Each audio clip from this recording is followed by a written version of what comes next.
Warning! The Stone Age Gamer podcast includes a lot of bad language. Cover your motherfucking ears.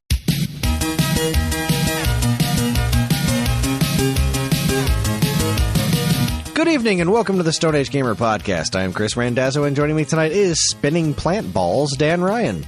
Oh, that is so much better than the one people are not going to hear, Kris.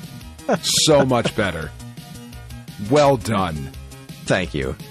I don't even remember what we said after it, so we're just going to keep going. The end of another month has arrived, and with it, the inevitable 10, 20, 30, 40, where Dan and I discuss notable game releases from decades past. Exactly how good is Squish 'em Sam for ColecoVision? Get ready to explore some lost caverns, because the Stone Age Gamer podcast starts now.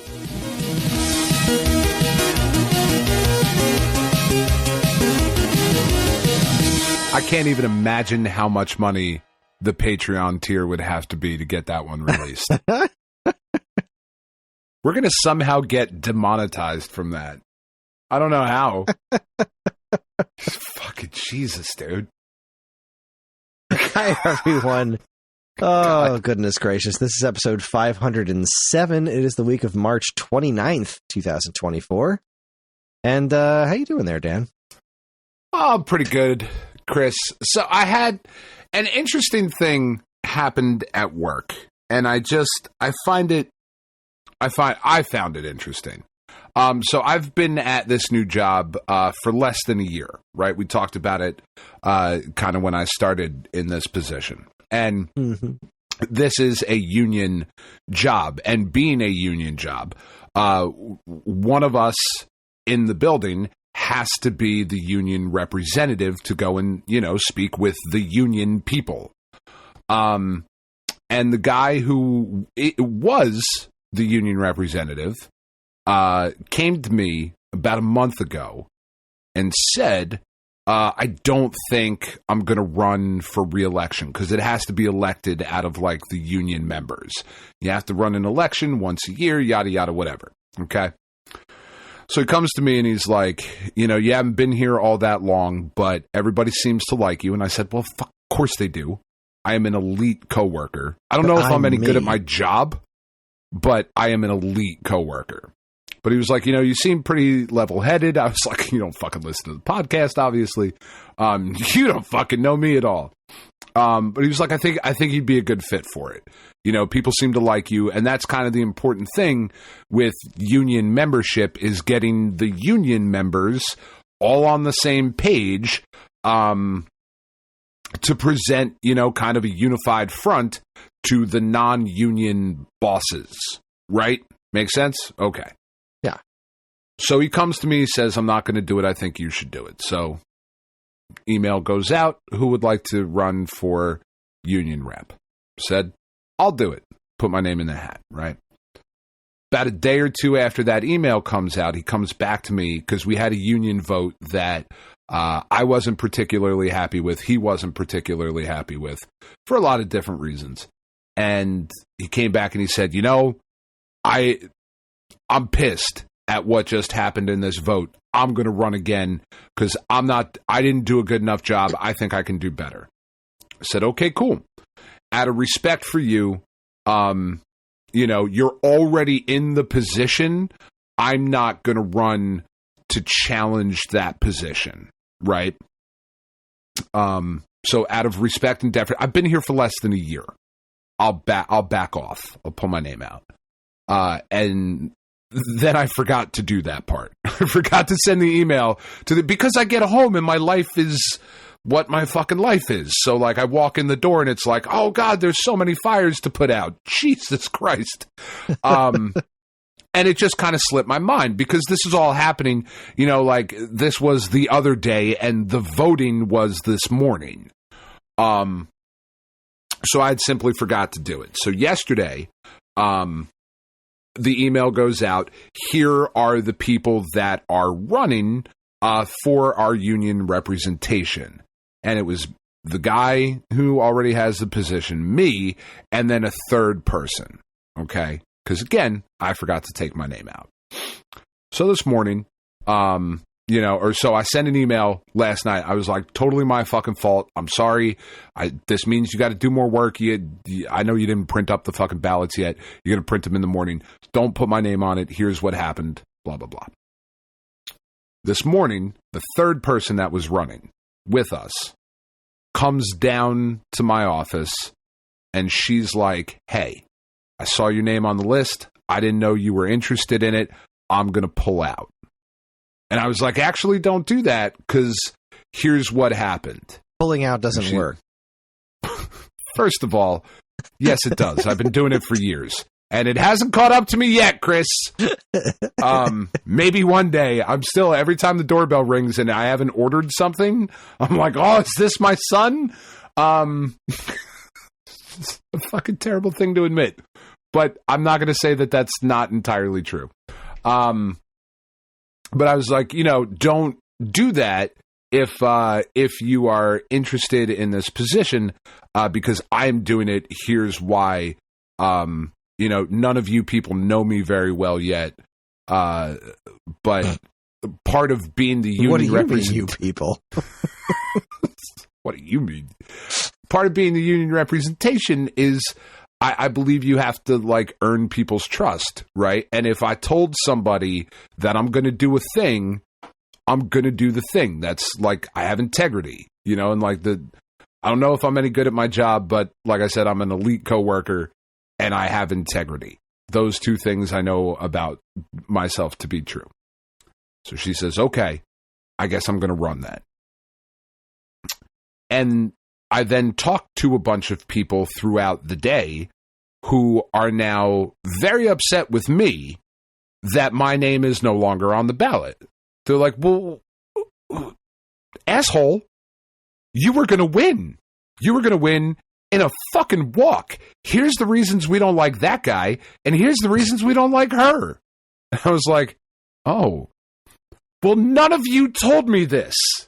Nobody came to me and was like, hey, this is why we think you should do it. So, short story long, the guy who I pulled out in deference to fucking lost the re-election today. So the person who wanted to pull her name out this morning won the fucking election. So I should have run, right? That is ultimately where we've ended up. What's that? Only if you actually wanted the position, yeah. I mean, I think I do.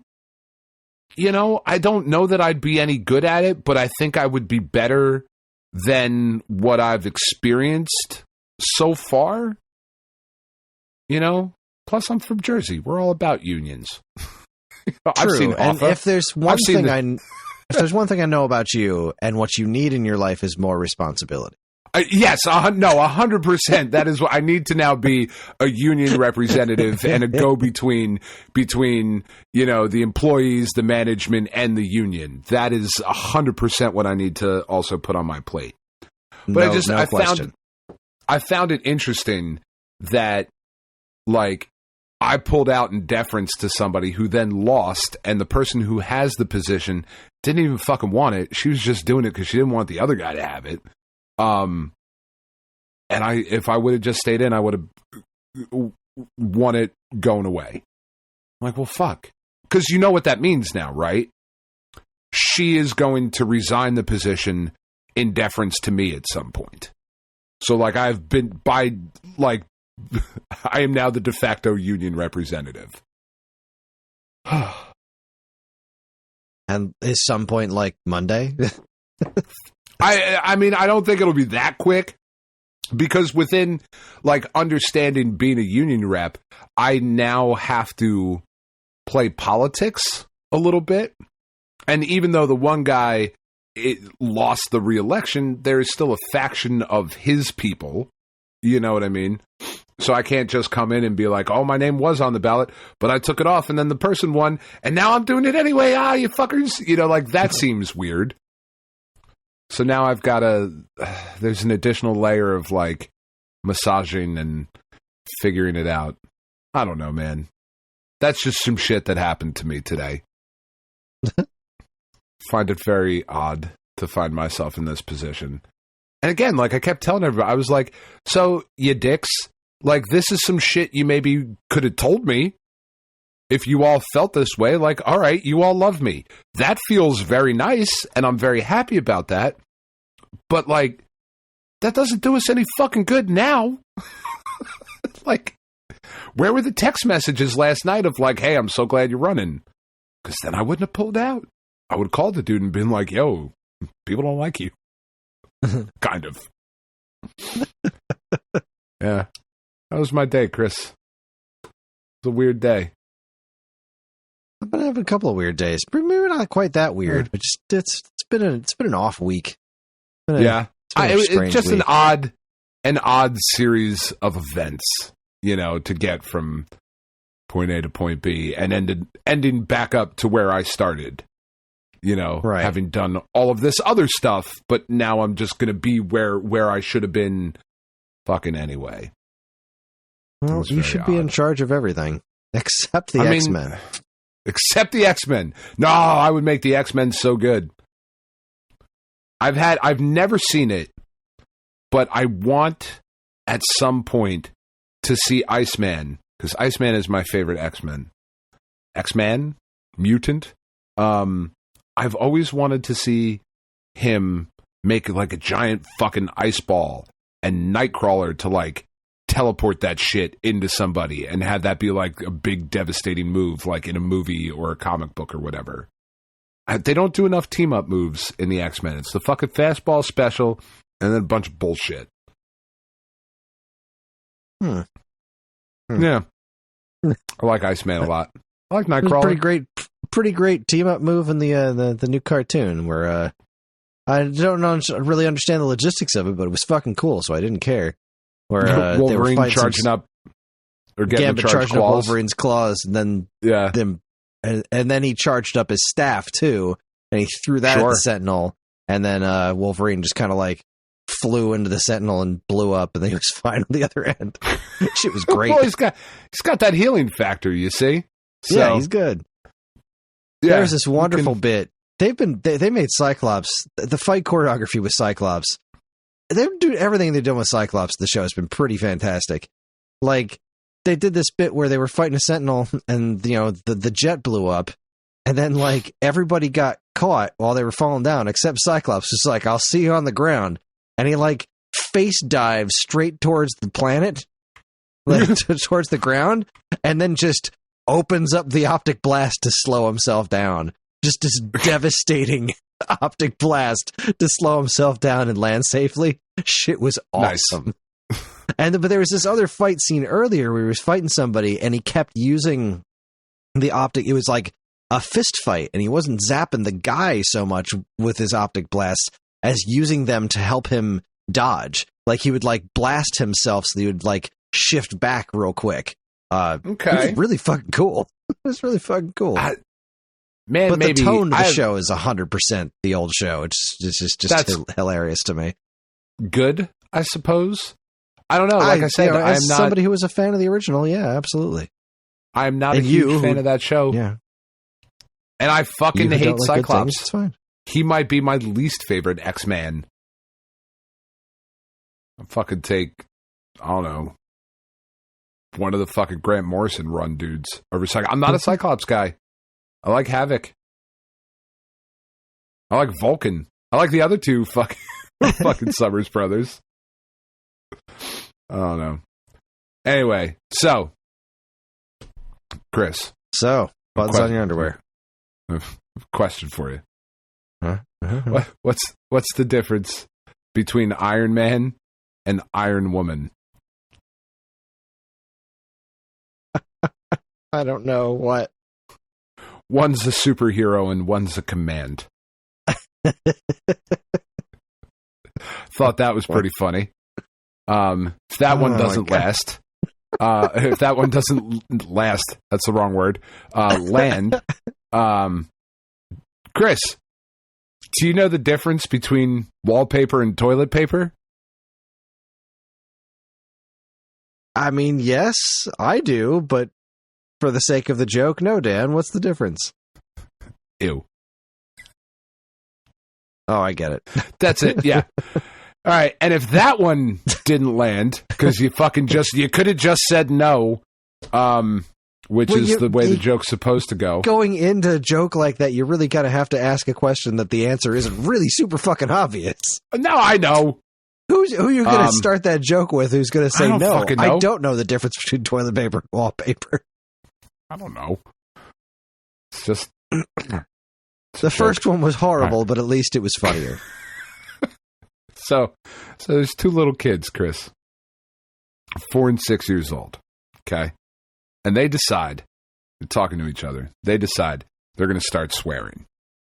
Okay, so that they go downstairs. Mom sitting there. She asks the 6-year-old, "What would you like for breakfast?" The 6-year-old looks at her and he says, hell, Ma, I'll have some Cheerios. Mom gets upset, starts chasing him around the house, catches him, washes his mouth out with soap, sends him to his room because he was swearing. She goes downstairs and she looks at the 4-year-old. She says, "What would you like for breakfast?" And the 4-year-old looks at her and says, "I don't know, but not the fucking Cheerios, that's for sure."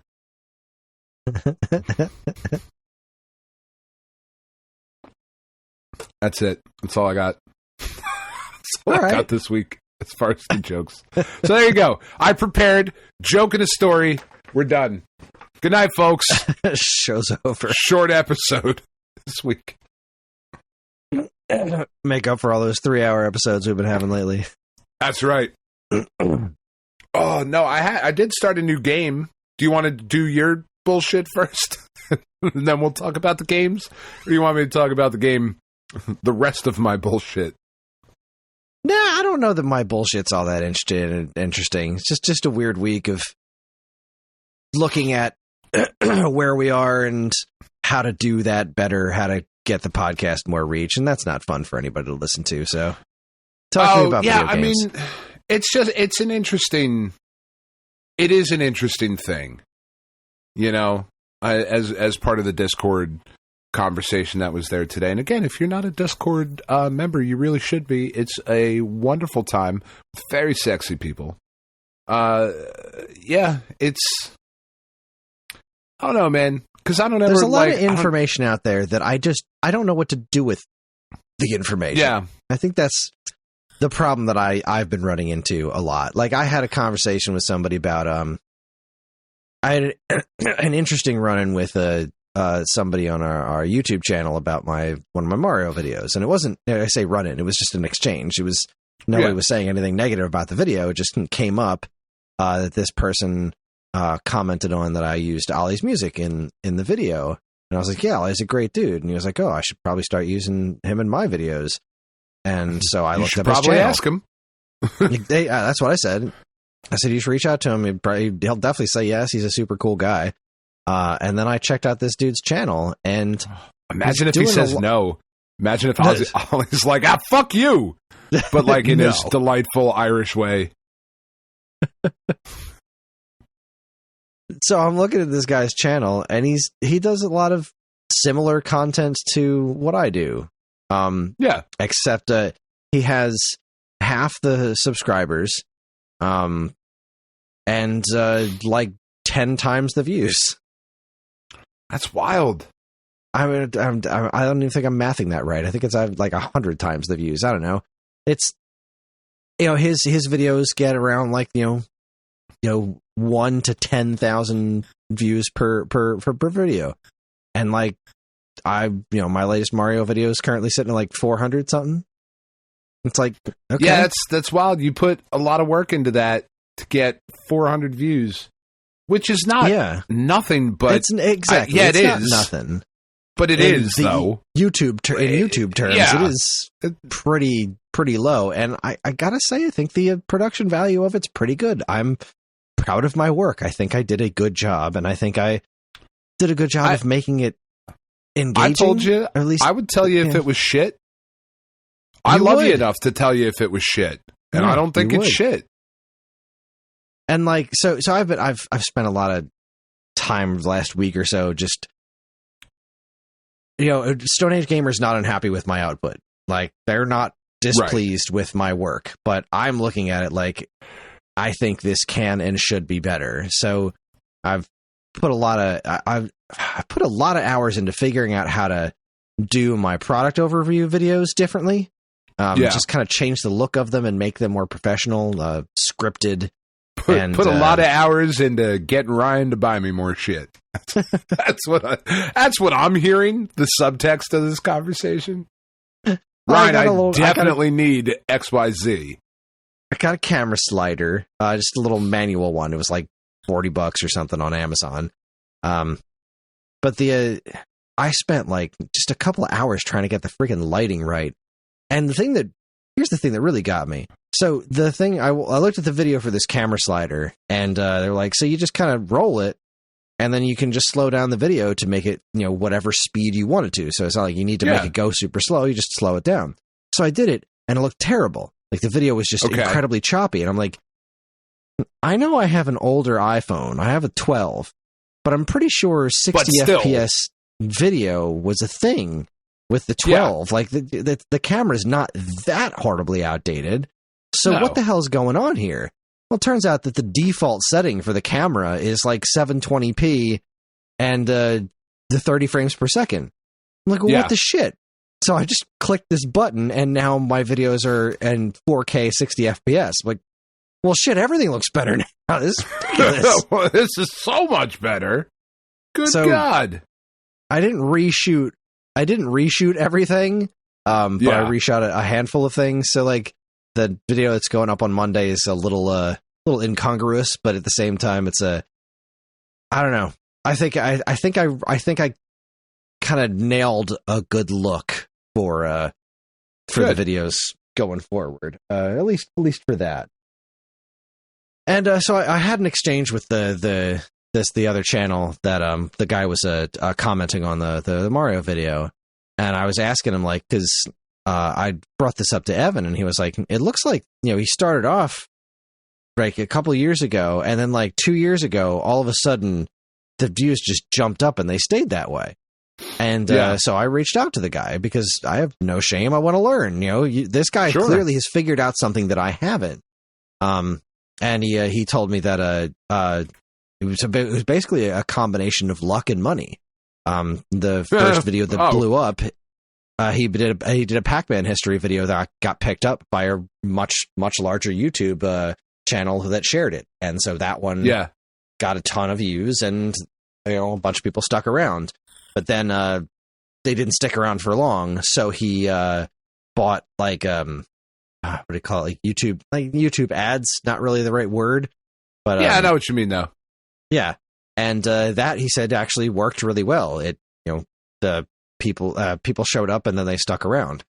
So that's something I might look into to see what we can do in improving the reach on the YouTube channel, which will in turn theoretically help the podcast a little bit because theoretically the podcast is on YouTube. So it's funny. I do remember sitting there when we started having the initial conversations of like, so we totally fucking stole the name from this company.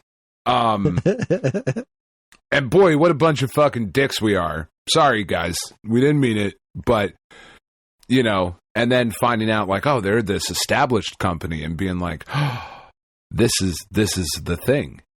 This is it. This is going to kick the fucking doors down, and we're storming through, because we're going to get associated. No, that wasn't it. Well, just think about how much worse off we'd be if that never happened. I mean, look at the numbers that all of our other podcasts get in comparison to Stone Age Gamer, and that's fair. That's fair. There's a look. Maybe at how it's that me, would go. Chris. Maybe I curse too much. No, I'm pretty sure it's me. Funny enough jokes. I don't know.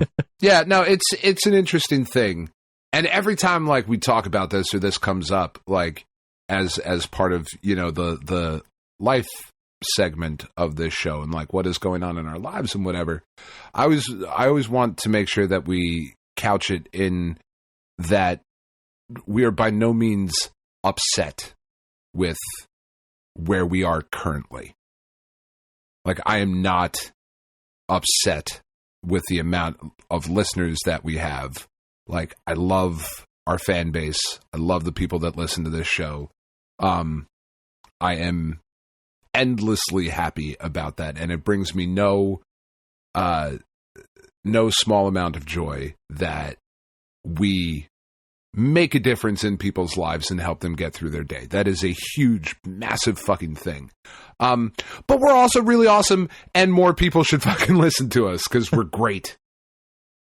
Well, I guess I'm a little upset. I mean, look, I'm extraordinarily grateful to the people that we have, right? I love our audience. I love our Discord. I love our audience. It's a small but passionate group of folks that are really fun to talk to.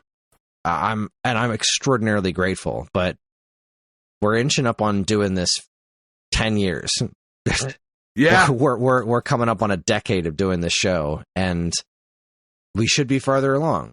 And I don't think it's because of our content. I think it's because I don't know how to play the game. It's always been my assumption that if you put out a good enough product, eventually, it'll find its way. It'll find its way. It'll find its audience. If you consistently put out a quality product, then it'll find its way. And that has not happened.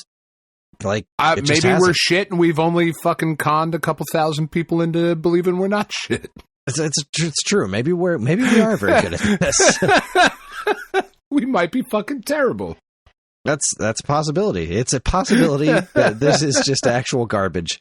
And we've found literally everyone on the planet who's willing to tolerate us, and they've somehow convinced themselves who also likes garbage. It's like, well, I happen to love garbage, and these guys do it great.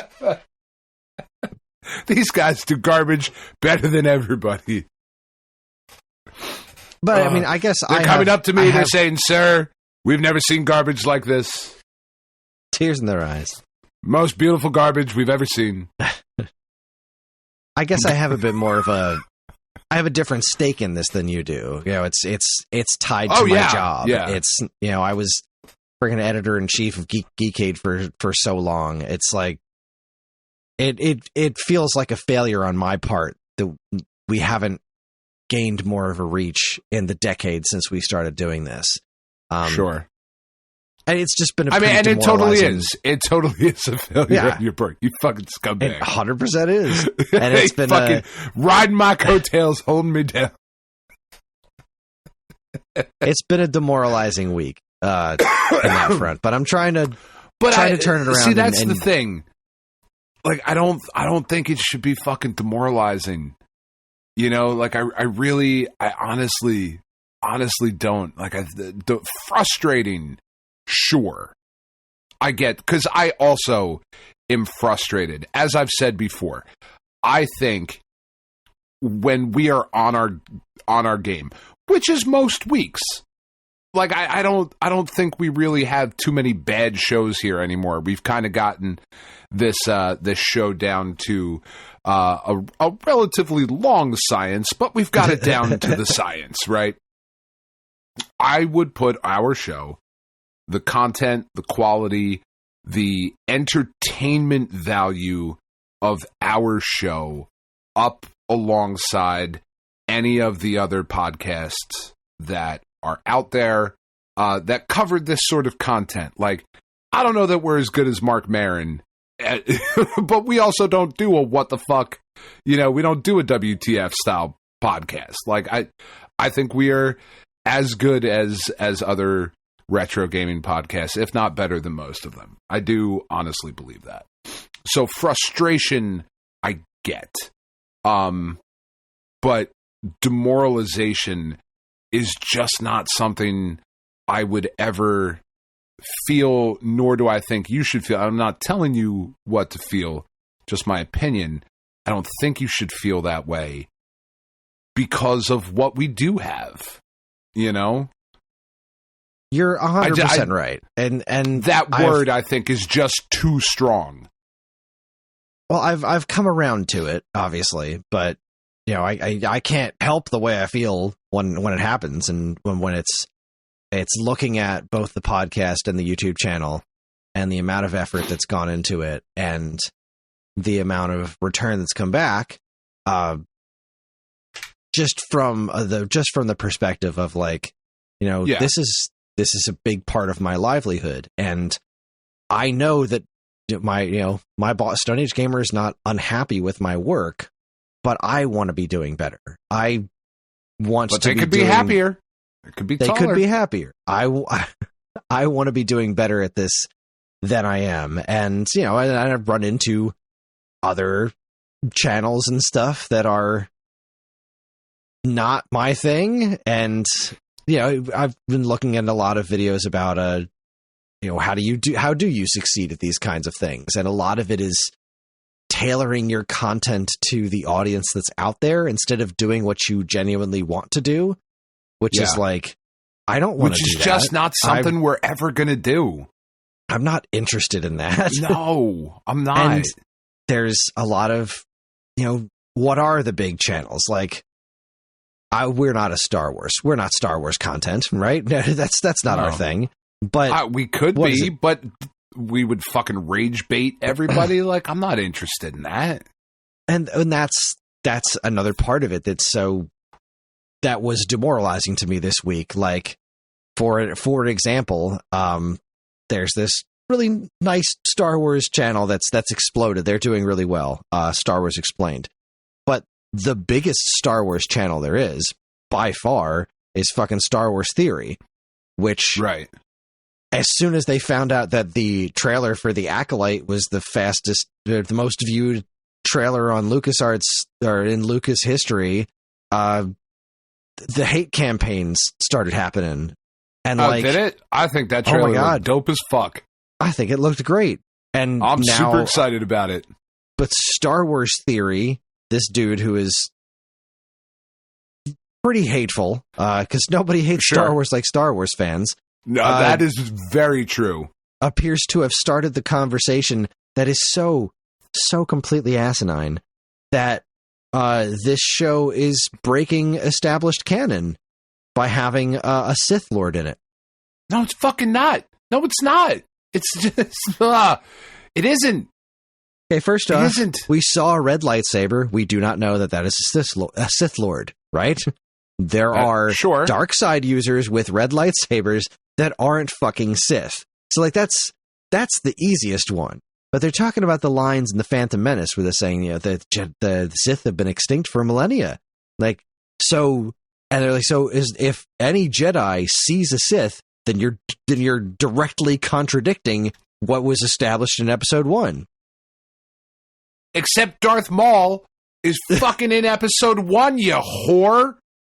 That's maybe a bit strong. Just thinking about the fact, Darth Maul, and George Lucas, and Darth Sidious were in that movie. Like, the point of that movie was that the Jedi didn't know they were there. They were, hear me out, the Phantom Menace. They've been here the whole time. That's the movie. That's the point, guys. I think you fucking missed the forest for the trees. And make no mistake, George Lucas is a fucking hack. He's a fucking hack. And I would tell him to his face he's a fucking hack. And he would look at me and go, who the fuck are you? I don't know you. Get the fuck away from me. Get off and I my would still lawn. yell, you're How a hack. Did you get here? You're in my house. This is odd. But I also love that but he's a fucking hack. He is the hackiest hack to ever fucking hack. He is a hippie playing a hacky sack fucking game outside a Grateful Dead concert. That guy is a fucking shit writer and a shit director. Full stop. Objectively. Not subjectively. Objectively. I love it, but it's garbage. It's fucking nonsense. To fucking take anything. Oh, God. But the point maybe that this I'm is making, what we need to do. Maybe we need to do I react to fucking stupid other people. I'll just scream for a few hours. But that was the thing that was so demoralizing, is that's what's getting all the attention. That is where the attention goes. That is where all the clicks and the likes and the views go to hateful content, and it's everyone talking about the X-Men cartoon. Like, it's just perfect Rotten Tomatoes score, right? Because, like, it's It's really freaking good. But it's there's exactly this entire, what it's supposed to be. There's this entire subsect of people that are not only hating on the show for various stupid reasons, but like I was just seeing earlier today that there is not a small amount of people who saw the Executioner villain and was like, yeah, that guy's making sense. He's making the good points. You're the bad guy. He's beating up Cyclops, talking about how the mutants actually have it better than the humans because X, Y, and Z. Oh. Like he was making the speech, you know, like well, actually, slaves had it pretty good because their masters wouldn't want to beat them too bad. Like, he was dude. Doing that, Jesus. And there is a huge contingent of people that are just like, yeah. As a matter of fact, I like this guy. What are you watching X-Men for? Oh my God! Why? You're the bad guy. There's your literal cartoon villains. Your literal really cartoon villains. There's a whole thing going around. I know you don't spend a lot of time on Twitter anymore, and you shouldn't because it's a fucking cesspool. But the baseball reporters won't fucking go anywhere else, so I'm staying on Twitter for the time being. Fucking prick. If Jeff Passan would just move somewhere else, I'm happy to go. But there's a whole thing going around right now about how Helldivers is making fun of both the extreme right and the extreme left equally. And it's like, it just isn't. It just isn't. No, it's not. Like, and you're too... stupid is the wrong word. Because that's way more antagonistic than I want it to be. But I'm tired, so that's the only one I can think of right now. But, like, you're too stupid to get it. Like, it's only talking about you. You're the bad guy here. It's an old saying, but I think it's apropos here. If you bump into one asshole during the day, you bumped into an asshole. If you bumped into 100 assholes during the day, you're the asshole. It's you. You're the fucking problem. You're the one. There's a Twitter thread that blew up earlier in the week. Some dude posted some innocuous shit. Or maybe it was a bot trying to get clicks. I don't fucking know anymore because, again, Twitter is a hellscape. But he was like, you know what I miss when games were fun? I don't need a video game to tell me that it's a bad thing that I'm a straight white male. And it was like, all right, find me one.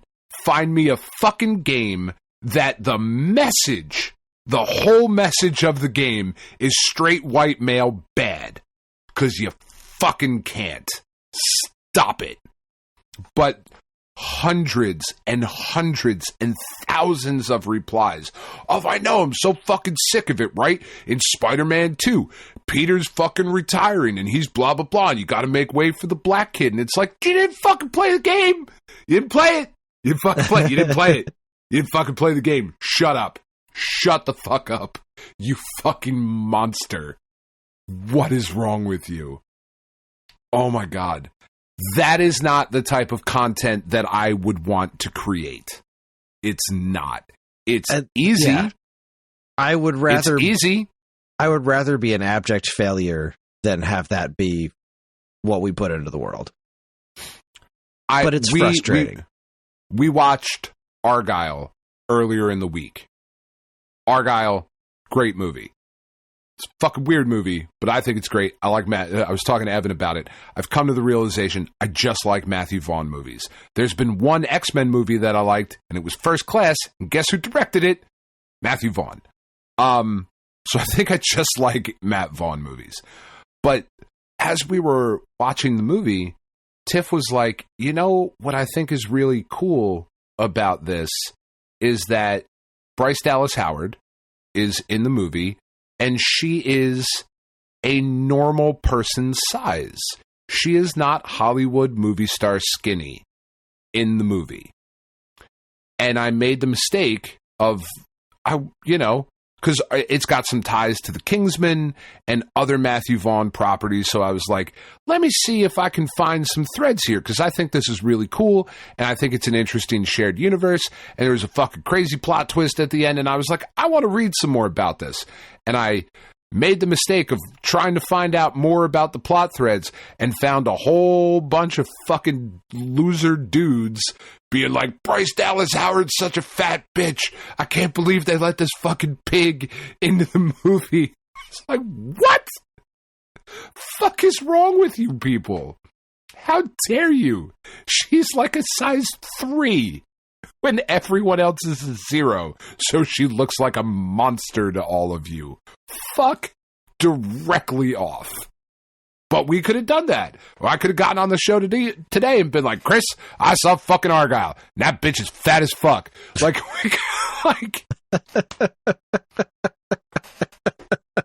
oh my God. It's just frustrating. Demoralizing, I still think, is the wrong word. Frustrating. Well, it's frustrating for sure. I got a bit demoralized, but I've since turned it around. I've since turned it around. I'm finding it. I'm trying to use it as a motivation to do better in the space of like figuring out how to use the information that's available to me to try to increase our reach. It's odd. Like, I watched your Mario videos, I watched your Legend of Zelda videos, and if I am being honest, and again, I love you enough to be honest with you, I think they're better than what Jeremy Parrish is doing. I honestly do. I don't love those videos that much. I know what he's going for, the aesthetic and the look and all that. I don't like it, personally. Now, I seem to maybe be in the minority of that, but I think they are, even if you don't want to say like, oh, these are better, they are just as good, but maybe slightly different, you know? And, but his videos are getting this massive reach. You know, I think our podcast is as good as a lot of that has to do with him as a. Sure. Well, a lot of that is him. He has a following. I personally like the way his video work series looked towards the beginning, where he wasn't on camera. It was just go straight to talking about the situation. And I don't dislike where he's at now, but there was something about those earlier ones that I thought were just so purely informational, and I really liked that. But Jeremy Parrish has earned his following. Like, oh, sure. That's his success doesn't bother me in the least. I freaking love that guy. No. I adore his videos. I look forward to him every week. He's my freaking hero. But, my point is more that I think the quality of this podcast I would put up against Retronauts. Like, we no longer do. Like, if we're honest about it, we no longer do a straight-up video game podcast. That is no longer what this is. It was at one time. And when we were a straight-up video game podcast, at least I think we were. Maybe I'm misremembering over the last almost decade, but I think there's been a pretty consistent amount of bullshit since just about the beginning of this show. Certainly, if we just look at the you and me era, there's been a pretty consistent amount of bullshit. But if we were to do a straight up video game podcast, like I've said many times on this show that my favorite video game podcast, apart from this lovely show, is Retronauts. Except I don't really listen to it anymore because it's not the people that I liked back in the day. It was Bob Mackey and Jeremy Parrish and a couple other dudes or girls that would be on that I really enjoyed, and I think the show has really gone down in quality. I'm saying that I would put our show up against the quality of like Retronauts when it was at its zenith of entertainment. I would put your videos up at that. I know we haven't earned the fucking clout that Mr. Parrish has. Maybe we just need to suck up to him a little bit more. That's the road. I keep thinking about like trying to ask him on the show and then just being like, I don't even know what I'd say. It's to say, I was just talking to Mike Sheridan the other day, and he was just like, so when you having David Wise on the show? It's like, you got to figure out how to get in touch with David Wise. Like, I could talk to him tomorrow. Ollie has offered several times to just like introduce me to him and like have him on the show, and I've turned him down because I'm too fucking terrified. You got to stop being so fucking starstruck. They're just people, dude. No, David Wise is beyond people. No, they're just people. Have you ever seen Pete Holmes' stand-up? No, I don't think so. Pete Holmes has this really incredible stand-up. All of his stand-up is incredible, but he's got this one bit where he talks about of like people being like these big, mean, tough guys. And he's like, whenever that happens to me, I just imagine them asleep in their bed going, me, me, me, me, me, me, me. Because that's what we all do. We all fucking go to sleep and get little fucking mouth noises as you're rolling over and you're having a dream. Like, he's just a fucking person. Fuck it. I'll talk to Jeremy. Give me his fucking number. I'll call him. What's up, dude? Fuck. What's up, J. Pear? Yeah, exactly. Is that what he likes to be called? I don't fucking care. That's just, yeah. He's just a person. Because, like, it's weird to me to think that there are people nervous about meeting us at, like, conventions and stuff. Because people have told us that. Like, we had people stop us at fucking the Long Island RetroCon. Be like, I thought it was you, but I was, like, nervous to say something. Like, you're nervous to fucking talk to us? Or Schmucky the fucking clown, man. Like, just come up and say hi. You want a hug? Fuck it, dude. Like, you're just people. It's all good. It'd be weird. I am weird, Dan. I can't not be. I know you're weird, but just, like, stop it. Stop being weird. Stop being weird about that part. Stop being weird about that part. I don't know. Is there anybody I would be super nervous to meet? I don't think so. I think it's probably because there's a picture somewhere. I don't know if I have it or like my aunt might have it or my grandmother might have it. It's kind of my grandmother. Just a picture of me and my dad. And I was like 5 years old. And it's a picture of me. My dad is holding me. And I'm like shaking hands or like high-fiving Richard Nixon. Like, it's a wild fucking picture. But I remember being told, even at that time, like, it's the president. It's the former president of the United States. And like, understanding what that meant and still being like, I don't fucking care. Like, mostly because I was 5, but like, hey, what's up, man? Yeah, like, I've met baseball players. I've met plenty of celebrities. Andy Pettitte called me Hoss. It was great. Walked up to Andy Pettitte. I call it. He's from Texas. And I'm like a big dude. Kind of. Yeah, you're a Hoss if I ever saw one. I'm a Hoss. I walked up to Andy Pettitte at his spring training at fucking Yankee spring training. And I was like, Mr. Pettitte, would you sign my baseball? Because you still want to, like, I'm not intimidated, but I'm still going to be polite. You're a mister. I'm not going to be like, Andy! Like, we're fucking friends or whatever. But I was like, Mr. Pettitte, would you sign my baseball? And he was like, all right, Hoss. Absolutely. Toss it over. Yeah, cool. Andy Pettitte called me Hoss because I fucking asked him to. Or because I asked him to sign a baseball. He's just a person. He's just good at throwing a ball. I don't know, man. Well, speaking of just people, speaking of just people, we had a comment on our conversation about the Smash JT video not that long ago. Yeah, I saw that. It's pretty neat. That was pretty interesting. I was completely and totally mystified as to how he even found us. That was the thing that stuck out to me more than anything. Like, besides the fact that he said a bunch of information, then I was like, Smash JT just contacted us, and I don't know what to make of that.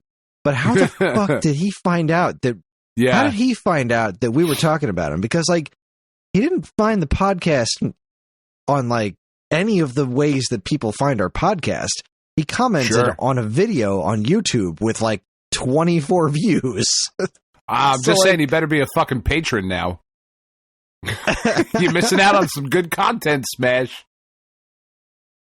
The exchange is on our YouTube channel. It's on the what was it, episode 504 or something like that. It was an interesting little conversation. He mentioned, saying that he'd be open to come on the show and have a chat with us about things. And I mean him no ill will. No, we were probably ruder than we could have been, than we should have been. It's a trap that I fall into from time to time. I forget that's true, though. I forget sometimes there are people on the other end of that. No, sure. You know, I don't think we were ruder than we should have been, though. I think what he said was fucked up. I guess that's fair. Yeah, like, I think what he said was fucked up. I would have no problem telling him what I think he said was fucked up. I think he realizes what he said was fucked up. That's kind of the apology that was made there, because my whole point about it then, for people who didn't listen or people who don't remember, is that I don't think you get to say emulation disqualifies you from reviewing or talking about video games. I don't like that kind of gatekeeping bullshit. I find that to be very, very troubling for somebody with a lot of followers to push this idea, especially when we think about just purely the economics of the world that we currently live in. I'm not saying people should go out and steal games, but, like, let's be fucking honest about what people do. Like, most people who have played Little Samson, I don't know this for a fact, but I'm guessing, most people who have played Little Samson have not done it on original hardware. That's like, and their opinions are just as valid as anybody else's because they happen to download it from a website and play it on their computer. I don't think that invalidates shit. So I don't necessarily think we were ruder than we should have been. Also because, as we said on the show, like, it's not a personal attack. This is not saying, Smash JT, you're a fucking douchebag. It is saying, and I might have said that because we do what we do, but I do remember specifically saying he might be a very lovely person personally. This opinion I took umbrage with because we, as for whatever small piece of the pie we have, are also content creators, and I'll be damned if I'm going to let somebody shit on the 10 years of stuff that we've done. So, no, I don't think we were ruder than we should have been. Yeah, I don't think we were rude enough. Fair enough. But if anyone wants to read the exchange, I posted in the Discord, and it's up on the YouTube channel.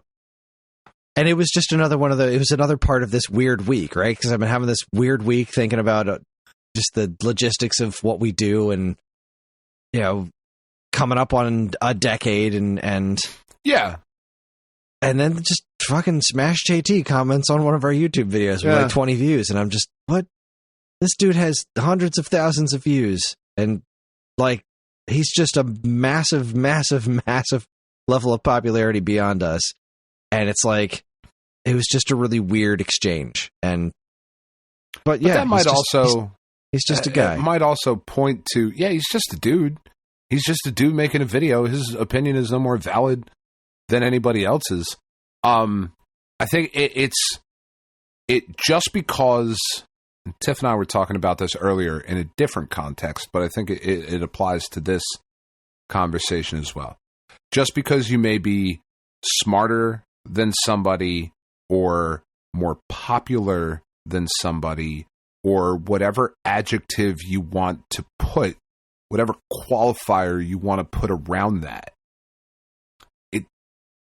even if you're better than somebody, right? Like, even if you're a better person, like, oh, this guy fucking steals from old ladies and it takes dumps in flower pots. Like, I don't do that. I'm clearly a better person, right? Like, even if you're a better person than somebody, it doesn't mean you matter any more than that person does. Like, you don't matter any more than that person does. They matter just as much as you do, even if they're a bad dude, even if they're a bad person, even if they're less popular or more popular or whatever. We all matter the same. He's just a person. Just a person. That's all it is.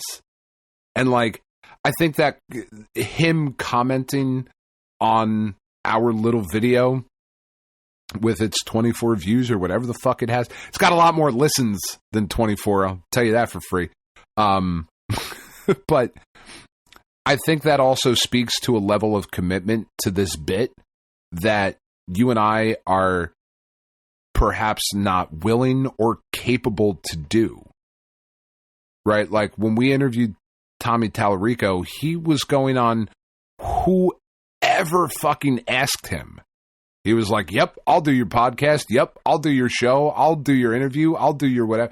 Like, and we don't have the time or the desire to do that. I am sure, Kris, I'm positive that there are videos talking about some shit that we've said. I'm positive that those things exist because it's the internet and all of that exists. I'm not going to go look for it. I'm not going to comment on it. I don't care. Maybe that's part of the issue. Well, it was fucking weird. It is weird. It's a little weird. And, that being said, I'm not interested. Nothing personal against the guy. Not interested in having him come on to this podcast because of what we just talked about. I'm not interested in associating with. I haven't gone through every video he's ever made, but looking through his most popular videos and the things on his channel, and even trying to like self-filter out like, oh, Miko, it's a trigger for me. I'm going to fucking yell about that. Me, not, the world.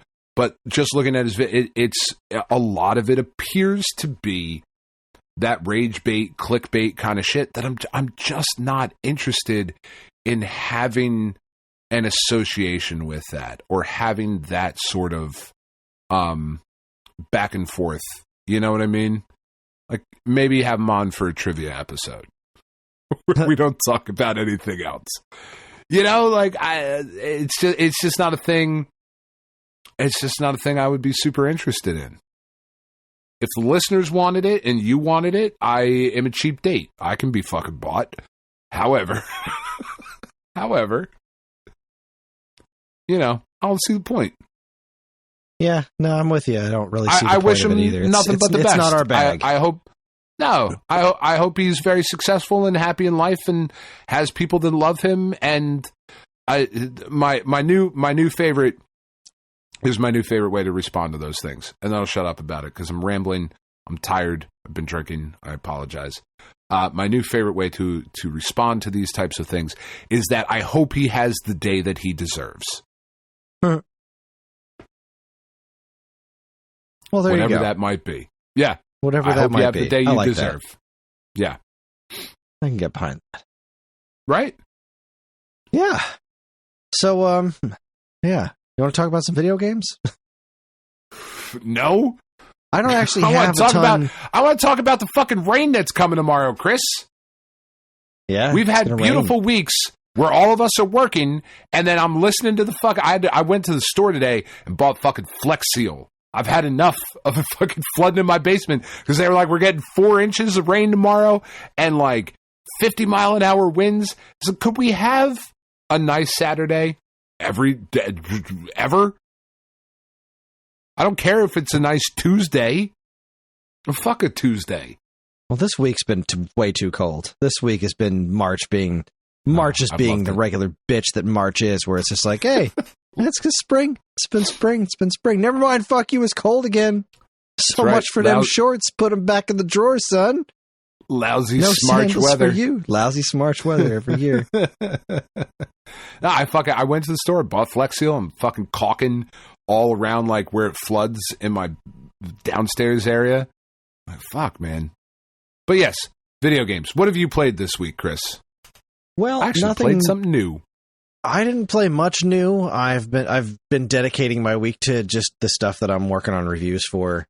I've with a little run or two peppered in there just because how can I not? And some 2-player Suika game with Karen because that game is just relentlessly fun. Because you're trying to get laid. It's fine.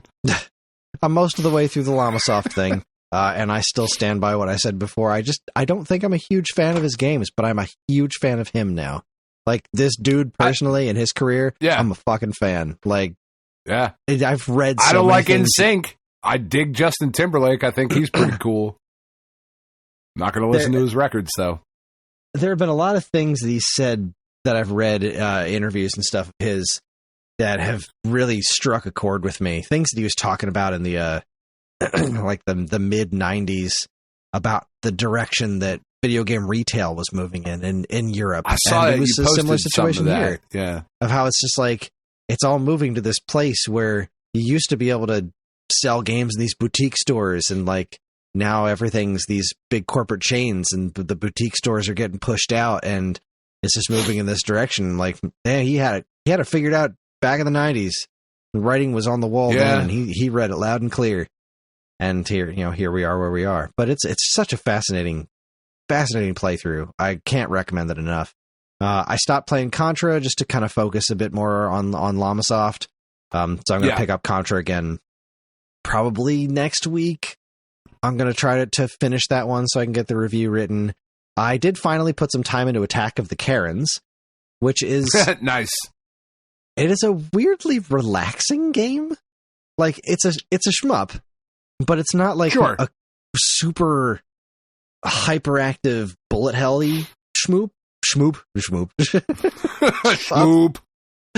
It's like, I don't know what it was about the game that I found it like weirdly calming. Like, it was not a white knuckle kind of a situation. It's just like they warn you right up front that dying is a part of the game. So don't try to don't try to beat it on your first run, because you're just gonna have to keep doing runs to build up your character and do better. And so I just kind of approached it really, really lightheartedly, and it's not too hard. It's difficult because it is a shmup. There is some challenge, but it's not like insanely challenging. It was just a nice little game. Way to go, Flynn's Arcade. Way to go on that. But the review code for Princess Peach came in today, because the game launched today. Nice.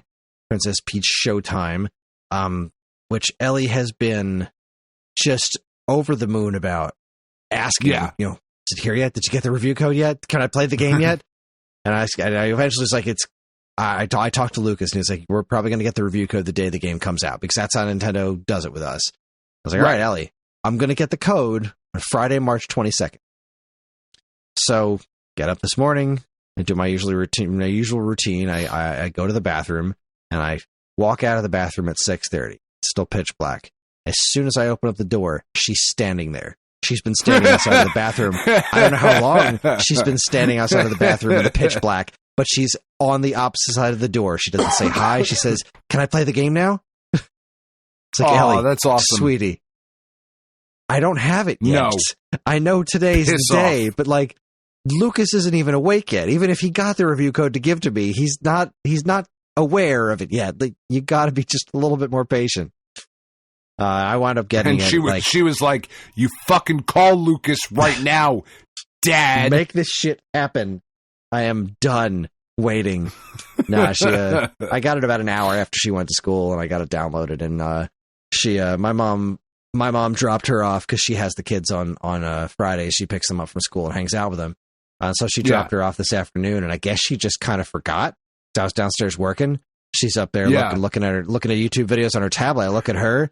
I just turn on the switch and I give her the controller, and she's like, "What?" That's awesome. Jumps on the table and just starts playing the game. And she had a ball for like a half an hour before we did our movie night. It was Karen's pick this week, and she picked The Princess Diaries, which I have never seen before. That movie's all right, actually. It's not a terrible movie. It was okay. It was it was a lot more Disney Channel than I expected. Like, it was it's not fucking Citizen Kane, but like No, it's not the worst movie I've ever seen. No, it was perfectly tolerable. But it was a little bit more. It was a little bit more Disney Channel sitcom than I expected it to be, considering the fervor surrounding it at the time. But yeah, sure, whatever. It was an evening. But yeah, that's it was a thing that we did. That's kind of all I've been doing besides finishing up the redecorating of the basement. I got my Pac-Man clock hung up on the wall. Nice. Which is nice. I got another picture frame for more of that Atari art, which is now, so I have the art for Super Breakout hanging above the arcade cabinet on the wall, the side wall over there. I wound up doing nothing else new went up other than just changing the placement of a handful of things, and everything's hooked up now. And we did movie night for the Theater Near You podcast down here, because that's just how much better this room works now. Is like it's really actually properly set up to have guests over and watch a movie. That's exciting. FX2 was a very interesting movie. Oh my God. I was expecting it to be like some sort of like absolute atrocity, and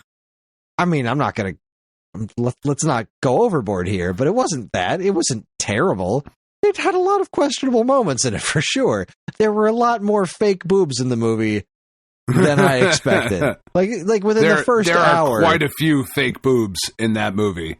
In the first hour, there's like an alien cyborg on a movie set that's got fake boobs for some reason. And then there's this weird like stakeout scene where this guy, one of the cops, dressed up like the woman with a full set of fake boobs and everything for no clear reason. Like none of that really seemed like it needed to happen. It didn't. And there was this animatronic clown that I don't know if you've ever seen the foreign movie poster for this, but it is a fucking masterpiece. As a matter of fact, Chris, that is something that has skipped my purview. Has eluded you? Well, guess what? We're gonna fix that shit right now. We're gonna fix that shit right now because this movie poster is a work of art. Okay, I just threw it in the SAG chat. Very excited. Good radio. Oh wow, that is. Well, I'm saving that for later. Now we're talking. Catch my drift. This is a movie where Brian Dennehy is like he's the guy, right? He's the draw to come see this movie. But they had this weird, like the one guy, the special effects Australian guy, could put on a robot suit and control a robotic clown. And they went so all in with that for this poster. It is just like, that's the movie right there. This guy and his robot clown friend are going to save the world. It's so fucking strange. Absolutely amazing. 10 out of 10. No notes. Just outstanding movie. 10 out of 10. No notes. That's right. I have no complaints. That was a very fun movie watching experience. But yeah, that's been my week. And we did our taxes. Yay, taxes. Oh man, I got to do those at some point. I fucking hate taxes. This is so dumb. Taxes are stupid. The best way I've seen it explained, I've seen it in a couple of internet memes, but it was like I had tried to explain taxes to my kid. He was eating M&Ms, so I was like, you got to give me a bunch of those M&Ms. I know how many, but you don't. And if you guess wrong, you go to jail. That's right. That's right. This is so fucking stupid. Yeah, it's real dumb. Like I'm getting a fucking dumb, pretty sizable refund this year, and I'm thinking to myself, I could have used that money all year long. If somebody would have just said, "This is how much your taxes are this year," like my mortgage can do it, and my mortgage company is a bunch of fucking morons. All right? Yeah, as clearly established. Is my mortgage company can very easily say, this is what we're taking out for your taxes this quarter. But the fucking U.S. government is just like, we'll figure it out. You know, you're going to take all this extra money and then, maybe you'll get a bunch back. Maybe you won't. Maybe you'll owe us a whole bunch more. Who knows? And then you're in huge trouble. We're not going to tell you. You are in big trouble, mister. I'll tell you what. We are going to fuck your life up if you don't overpay us all year long. That's right. Hackers are weird. Yo, shit. So what have you been playing? What's your deal? So I started playing this week. I started playing through Midnight Suns. Marvel's Midnight Suns. Oh, yeah. Because it was forgetting that game came out. I did too, and then it was on the PlayStation Plus. They added it to just to the whatever fucking tier it is, so I downloaded it, and because I knew what I was getting into, right? Because like I've played XCOM before, I kind of dig XCOM. It's like for lack of a better term, it's like a tactical RPG with card-based combat. I think it's somewhat similar to like Batten Kaitos, I think. But that is basically the effect. And it's really fucking good. Like, I'm really, really surprised at how much I'm enjoying it. Like, the game has a really good sense of humor to it and really kind of understands what it is. As the characters are getting introduced, like Spider-Man shows up and he swings onto the screen, and there's like a splash screen that appears, and there's like it turns into like almost like what it would look like in a fighting game of like a new challenger kind of screen shows up. And like when Spider-Man showed up, it said friendly, neighborly, ... Spiderly ? Like that's the kind of like goofy humor that it has, and I appreciated that. The combat itself is like, that's the one thing about games like XCOM where other like tactical kind of card based or tactical based games I think get it a little bit better. There is a lot to fucking go through. Like Midnight Suns is one of those games where you get this and it's like, all right, I have to commit my brain power to this particular thing. Because there's so many different skills and systems and hero points. And this thing doubles your hero points. And you can only do this amount of attacks per thing because this is how many hero points you have. But with the cards that you get, if you don't like the cards that you can get, you can redraw the cards. But you can only redraw a certain amount of cards per round. And then these other things, and like knowing what the skills are. And then it still suffers from like the tiny text on a giant fucking screen thing that video games for some reason have not fucking figured out. I don't really get. I think it's probably because like they developed them on computers. They don't develop them on a 70-inch fucking television. But I can't fucking see it. It's so far away. Make your text bigger, you twats. So I'm trying to read like all these fucking cards and figure out what those are while not forgetting like what the Marvel Snap cards are and being like, oh, Doctor Strange, he moves this over here. No, that's fucking Snap. It's a different card game. But it's really good. Like I really dig it. I was very interested in it to begin with because that Midnight Suns, the rise of the Midnight Suns and all of that in Marvel Comics back in like the early 90s. It was one of my favorite fucking storylines that they ever did. That was when they revamped Morbius into like the leather bondage outfit instead of like the weird deep V-cut like classic Morbius look. They introduced the Caretaker. They introduced like Vengeance was in there. Doctor Strange went through like the weird rebranding where he was in the blue costume with the fucking mask. That's not what he looks like in the game, but back then in the comic books. And the main villain was Lilith, the mother of demons. And I was like, oh, this is fucking cool. Like, this is right up my alley. I like metal and punk and horror and all of this stuff. And now the Curse of the Midnight Suns and the Rise of the Midnight Suns and all. Like, yes, more. Give me more. I love this. More. Pump it into my veins. This is fucking awesome. And Lilith is the main villain in this game. Like, I've already met the Caretaker.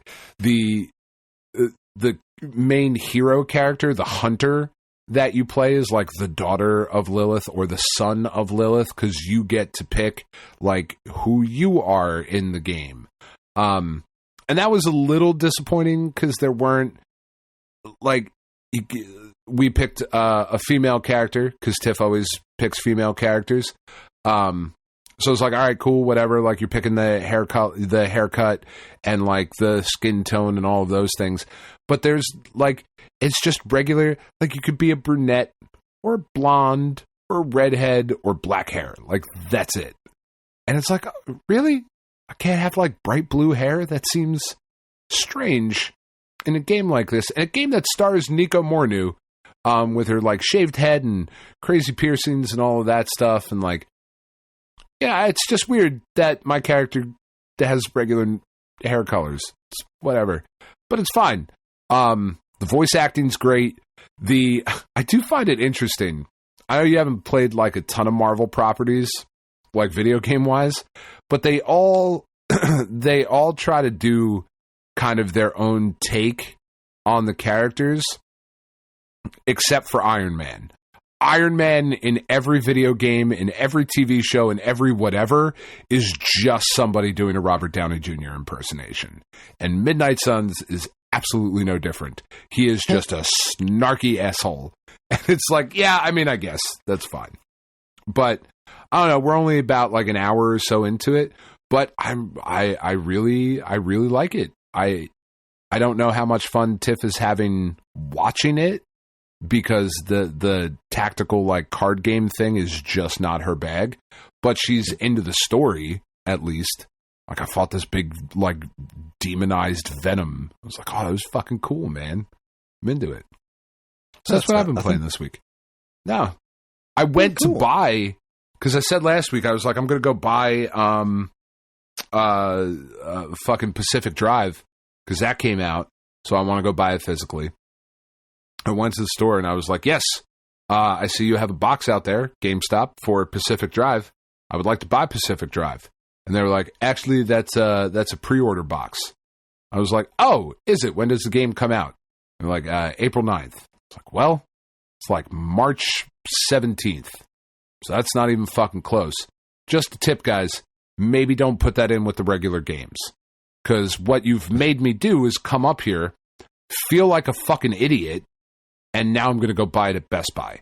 So I don't want to come back in here. You've sold me disappointment, sir. You've sold me nothing but disappointment by putting this game in your non-pre-order section. You just have it in with the regular games with a price tag on it like it's fucking for sale right now.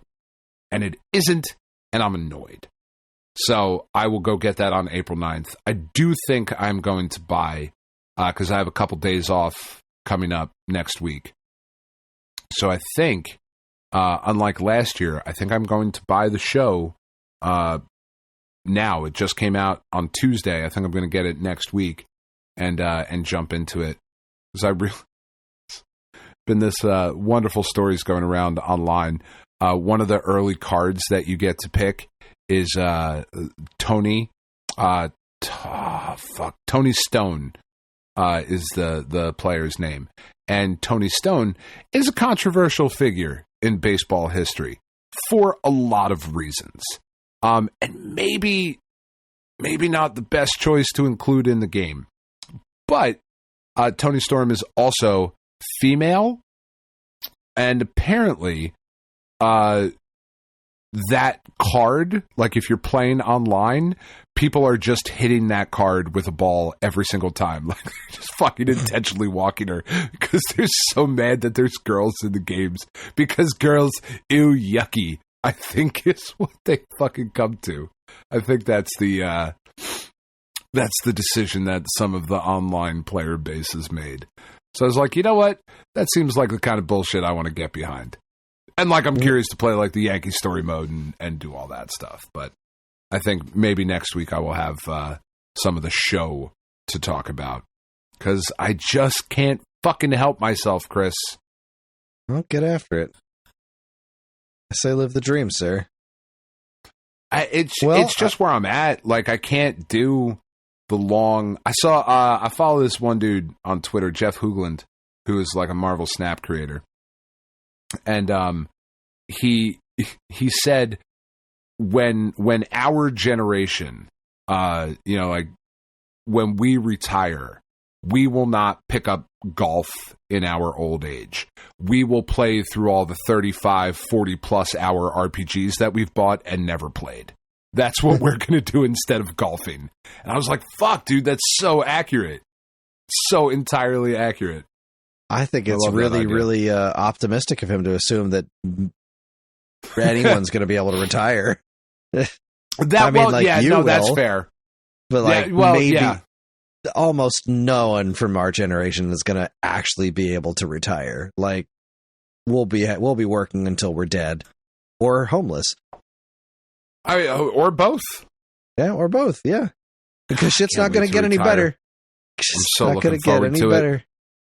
It's just going to keep getting worse until we're all dead. You're not wrong. What is odd is that I am now of an age where I have started to see the countdown to retirement. Because in my line of work, I don't retire at 63. I can retire earlier than that. And I'm very excited about it. Like, it's not like next year, but it's sooner than later, and I'm pretty excited about it. Because I would be too. I would love to retire. I am not staying pet. Like, I might get another job afterwards so I can, pull the double income and whatever. That'll be pretty cool. But, like, as soon as I can retire from my current profession, which I do love and am passionate about, I'm out. Fuck you guys, I'm going home. In the words of Eric Cartman. I think it was screw you guys, I'm going home. But, There it is. Yeah. Anyway. So Midnight Suns, pretty cool. I like it. Well, fantastic. Yeah. All right, well, before we get into week-old news, fucking hour and change into the podcast or whatever's going on here. Man, we're nowhere. Ain't going to bed today. There was another quick segment I wanted to do. We had talked about this a little while ago, doing a little bit more like this, and I thought I'd go with what's new at Stone Age Gamer. What's new at Stone Age Gamer this week? Well, we got a couple of new products in. We got the XB HD Spartan Edition plug-and-play HB adapter for Xbox. This is the Eon thing. There was the HDMI adapter that we thought was a tad expensive, and then it turned out there was some problems with the unit. They have corrected the big problem through a firmware update that they had everybody send their units back, and now they have a fancy new edition, the Spartan Edition. We also got the black ones back in stock. They've lowered the prices lower than it used to be, and very cool. Yeah, it's still probably more expensive than most people are willing to pay, and I know they burned an awful lot of goodwill the last time they launched this thing. But, it's here. It's a thing that we have. We're carrying it, and we've had a decent relationship with Eon for a while now. I think we also got the GC HDs back in from them. So that's one thing. We also got... What is this one? Oh, this is kind of neat. We finally got these retro mechanical keyboards from 8BitDo in. There's a Famicom flavored one and an NES flavored one. They're USB connected to regular computers, but they're the clicky mechanical keyboards, and they're all like the colors of NES and Famicom, and they got these two gigantic buttons that come with it, which is pretty cool. Love that. They're neat. I'd love to try one of these out. They're pretty darn snazzy. We got both of those in. Let's see what else. What's this one here? This is the Evercade, the Duke Nukem collections 1 and 2. We got both of those in this past week. They are currently wow, look at that. That's the volume 1's already sold out. Holy heck, look at that. I thought we had plenty of those. But I guess I was wrong. Well, we did get them in. Sorry, they're already sold out. I probably shouldn't have mentioned that one. What's this collection 2 sold out too? Let's see. Collection 2 we still have. With a Time to Kill, Land of the Babes, and Advance. Those are on there. Volume 1 we're fresh out of. And when talking to Andy's one of the owners of Stone Age Gamer. I asked him if there was anything else to mention in this little section. He said that we got Evercade EXP portables back in stock, and the Prism HD adapters. And that's kind of it. That's what's been going on at Stone Age Gamer this week. Got a handful of new products, handful of restocks. And now, my friends, it is time for week-old news. I don't have a ton to talk about this week. There's handful of stories that are worth mentioning. First up, this seems to be making the rounds right now, and there's a lot of people that are pretty gleeful about it. Kotaku editor-in-chief resigns over new editorial edict. People seem to think this is signaling the final death blow for Kotaku, which is a website that has an awful lot of hatred toward it in the internet. Some, I'm not going to say some entirely unwarranted. I feel Kotaku has been a mixed bag for a while now of nasty clickbaity headlines and some genuinely solid journalistic work. They're kind of all over the map. But yeah, there was back in the day. It used to be like the gold standard, right? Of like Kotaku is incredible, and they're can't really blame them, I suppose, for going down the clickbaity headline route when literally everybody else has. So, you know, they got bought by a conglomerate and a corporation, and they were no longer the internet startup run by passionate fans. They were a thing that had to please investors, and that never goes well. It never does. There is also, obviously a large contingent of folks out there who they're dancing on the Kotaku grave because they believe that it has been infected by the woke mind virus. Well, no, that is also obviously true. The woke mind virus is literally the worst thing to happen on the planet ever. It is indeed. Woke pricks. So I don't know. I guess we'll see. We'll see where that all goes. Damn it! But that seems to be the big story going on right now. Next up from Retro RGB is posting that the Punch-Out NES to SNES port is here. Next from Infidelity has publicly released his NES to Super NES conversion of Mike Tyson's Punch-Out. This is the same fellow that did Metroid, DuckTales, Zelda, Mega Man, etc. These are neat. They are very cool. Yeah, it's pretty snazzy stuff. I haven't actually watched a video of it in action yet. But it's something about this move the HUD. The HUD's been moved to the bottom. It's some black area above the crowd. Oh, I want to see this now. I want to see what this looks like. I don't know that I care for that. Do I care for that? I'm very curious what that looks like. What are you doing changing Mike Tyson's Punch-Out? Mike Tyson, NES, SNES. I don't know. Let's see if that brings up anything. Yeah, I'm not finding any of the Super Nintendo footage. Well, I guess I'm just gonna, hope that happens. I'm sure it's gonna wind up on YouTube eventually. Just oh yeah, I can't. There's no link to any sort of video of it here on the. You can support it on Patreon, and you can download it. They got those direct links, but yeah. Support your mom. That's on interesting. Patreon. Oh. Brutal. This is a harsh burn. I don't know how to react to that. Alaska. Goodness gracious me. Put some ice on that burn. Ooh. Next up, IGN posts Sony reportedly pauses PlayStation VR 2 production to clear backlog of unsold units. Yeah, it's I think as we've talked about, I just don't see the killer must-have app. Yeah, they just haven't done it. It just doesn't exist yet. Like, VR is one of those things that just... I don't know when it's going to happen.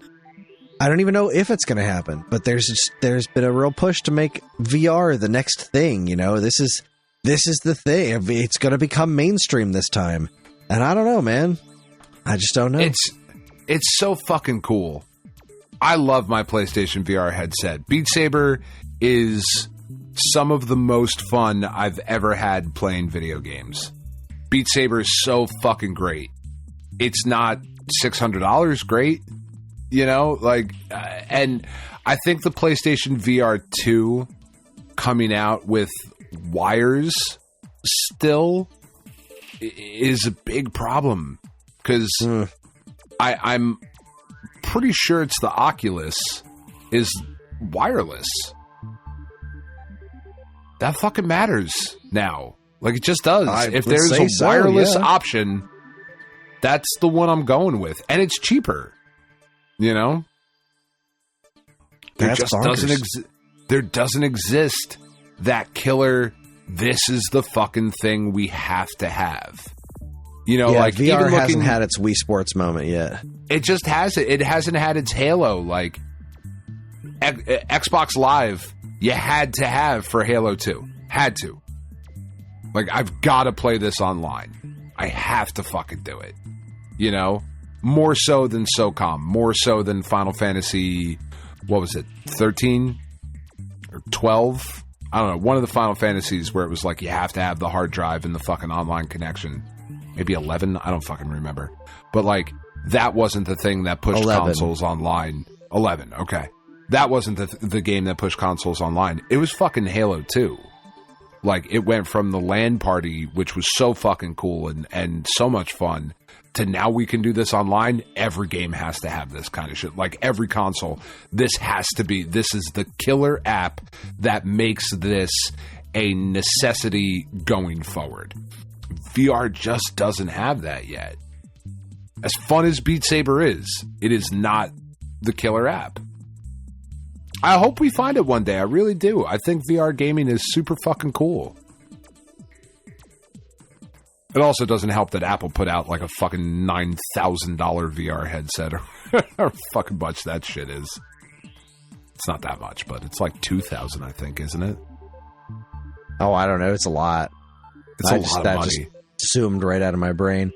So Yeah. I'm looking at a video of the Super NES port of Punch-Out, Okay. and having I have to read why they put this the health bar and stuff at the bottom of the screen. I just don't understand it. Like, it's just above the crowd is just all black.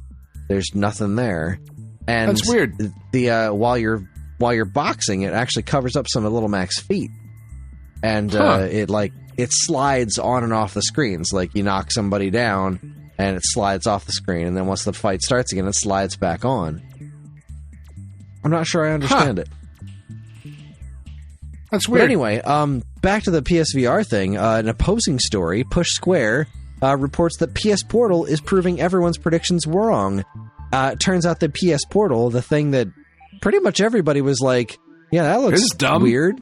This is a dumb idea. Who's going to buy that? I mean, I'm going to buy one, but who would? No one's going to buy it. But who Well, else it is turns an out that asshole? it turns out that everybody's an asshole. The thing's been selling extremely well.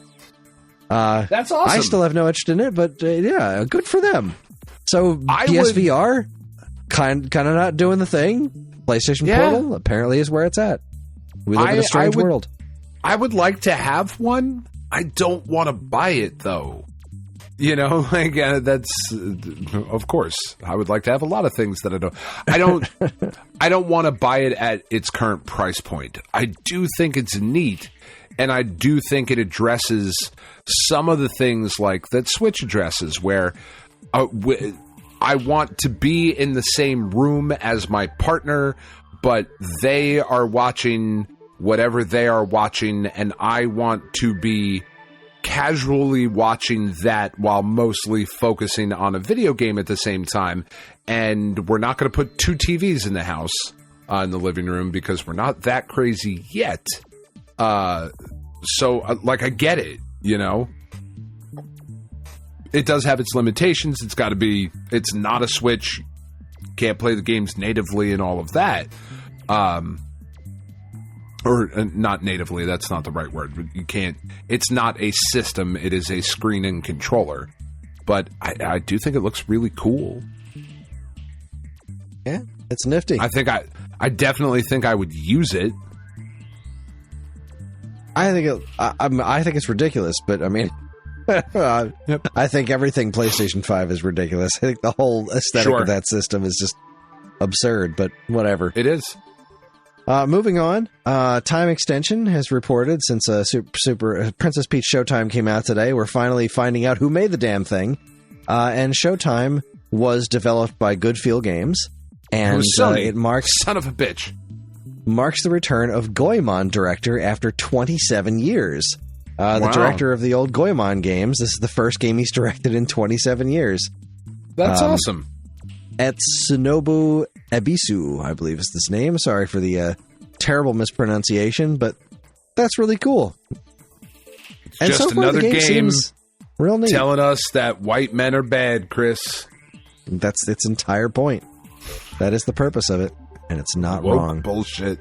Woke princess, she can't fucking do everything. Is the woke mind virus in the room with you now? Nintendo Life reports Where are your Nintendo's children? museum apparently won't be finished in March. Aw, That's a bummer. that is a bummer. With some sort of I think might be by the end of April now. It's not terribly delayed. It's just a little bit. No, I think that's such a cool thing. I really hope I get to see it one day. same here. I really And do. last but not least, this is an interesting story. Kotaku reports Will Smith zombie game no one has heard of bombs. Yes, I saw that. You're Yeah, right. I I've never heard of this. No No. clue this existed. And it looks Was it a generic as Steam? fuck. Steam thing? It is... Jeez, what is this on? Is it on mobile? 3DS. Yeah, mobile and PC. Oh, yeah. It looks generic as hell to me. I mean, well, it's got Will Smith in it. I like Will Smith sometimes. Not a ton of times, but he's really good at being Will Smith. Not much else. So, Well, somebody should be good at being Will Smith. And if anyone's going to be it, it's him. That's fair. I Am Legend, fucking great. I think that movie's outstanding. Other than that, though, I'll just watch that instead of play this game that I've never heard of. Yeah. It's odd. You would think a movie or a video game starring Will Smith would have gotten some sort of budget or some sort of traction, marketing. Yeah. But it's just, I've never heard of it. Unreal. That's weird. Well, that's going to wrap it up for week-old news and the first half of the show. God willing, not the actual first half of the show, because I'm got pretty sleepy. But we still have the 10, 20, 30, 40 to talk about. So we're going to take ourselves a quick break. When we come back, we're going to talk about notable game releases from 10, 20, 30, and 40 years ago in March. You're listening to the Stone Age Gamer podcast from Geekade.com. Stick around.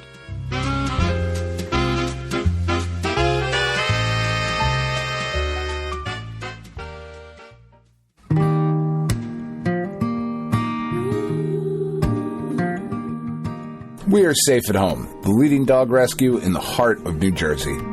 Are you searching for a loyal companion, a dog that will bring love and joy to your home? Look no further than Safe at Home. At Safe at Home, we believe in giving every dog a second chance.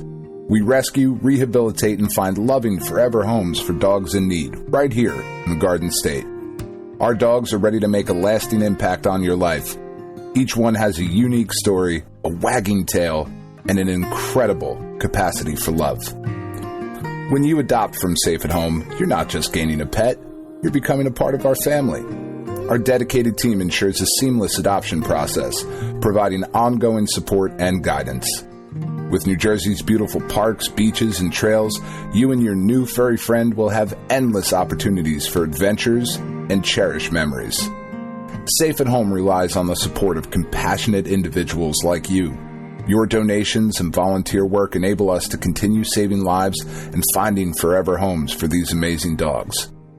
Join us in creating a safer, happier community for dogs in New Jersey. Together we can make a difference and give every dog the chance to feel safe at home. Visit our website or call us now to learn about how you can be a part of the Safe at Home mission. Safe at Home, because every dog deserves to be loved and protected. www.safeathomerescue.org.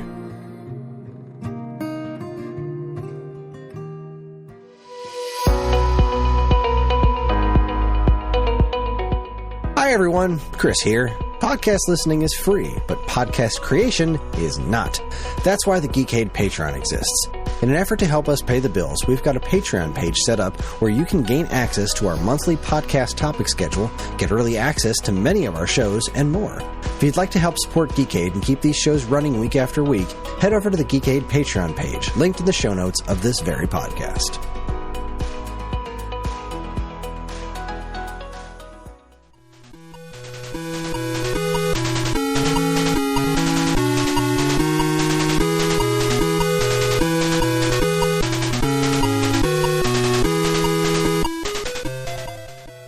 right, we are back, and it is time for the 10, 20, 30, 40.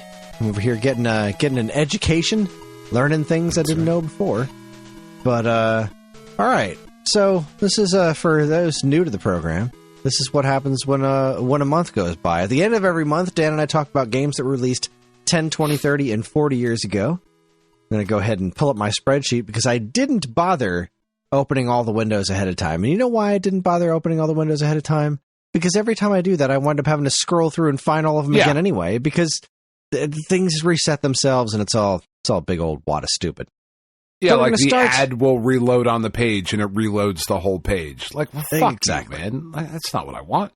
Fuck all the way off directly into the sun. So we're going to start 10 years ago. A decade ago, we are looking for March 2014. And we're going to start with the good old PlayStation 3, the third PlayStation, as it were. And we're looking at a bunch of DLC and shit. Oh, Dark Souls 2. That's a good one.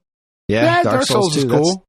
That's a big deal. The South Park The Stick of Truth came out. That was the one with the pick a black character to play in hard mode. That was pretty solid joke right there.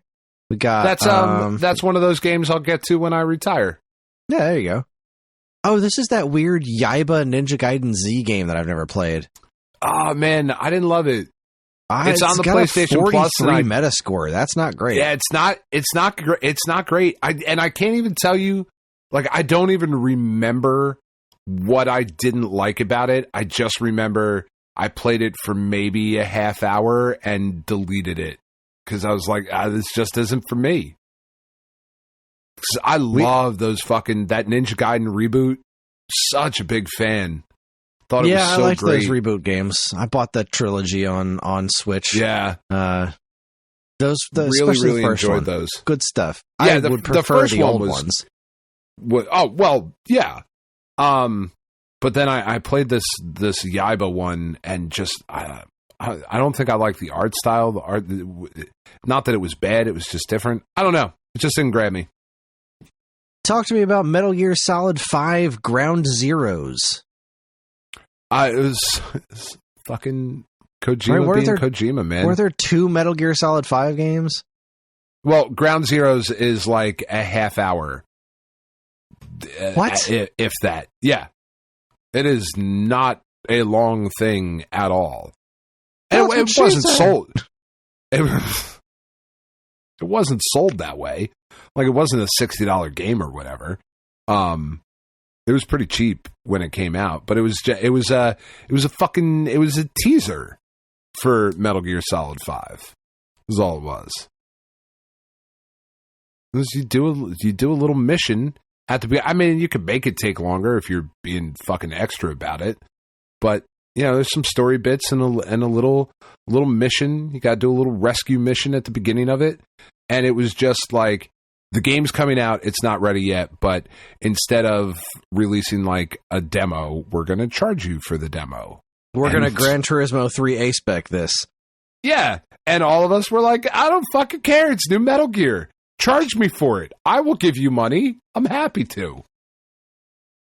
We also got Call of Duty Ghosts Gold Edition, so never mind, that's a bunch of bullshit. Dynasty Warriors 8 Extreme Legends, Castlevania Lords of Shadow 2.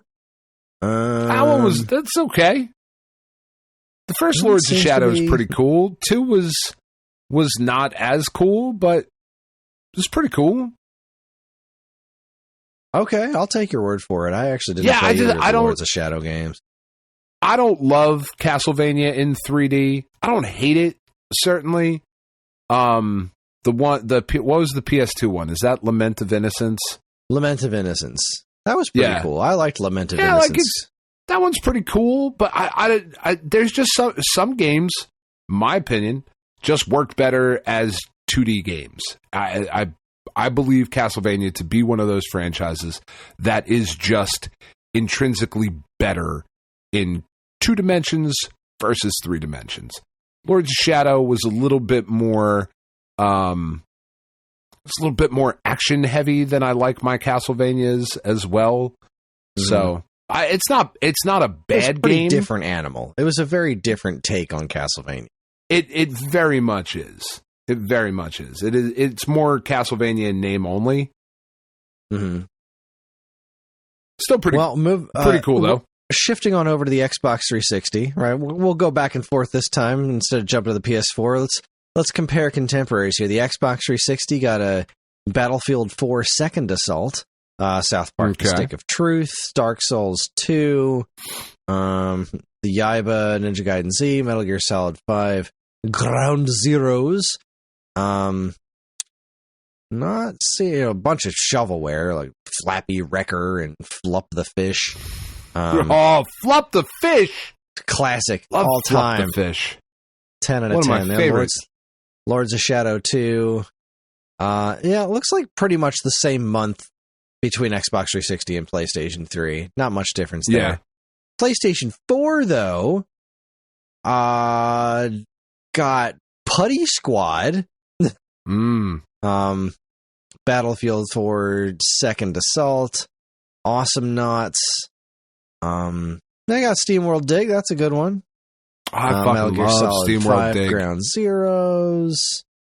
The Call of Duty Ghosts Gold Edition, the Dynasty Warriors 8 Extreme Legends Complete Edition. Oh, fancy. Fez got ported to PlayStation 4. That's pretty cool. What is this Assassin's Creed 4? Oh, it's just some DLC. And that's pretty much it. All right. I like the idea of Fez much more than I actually like Fez. Same here. I've really put an effort into trying to play that game a couple of times now. I have too. It's really just not connected with me the way that I would want it to. Yeah. No, out of all of those, SteamWorld Dig is by far, I think, the best. That game, it's just so charming and fun, and it's the right amount of challenge. It's fucking great. It is a great, great game. Well, let's take a look at the competition. Xbox One. See how the Xbox One stacked up against PlayStation 4. Right off the bat, we've got Titanfall. Seems to be a game that people like. Yeah, I don't know much Titanfall's about cool. that one. Also got Ground Zeroes. It got some DLC for Dead Rising 3, The Last Agent. It got some Call of Duty Sports nonsense. It got Call of Duty Sports, sorry. Call of Duty Ghost nonsense. Connect Sports nonsense. Dude, I do love Call of Duty Sports. Lego The Hobbit. Oh wait, no, that's in April. Oh wow, we're done already.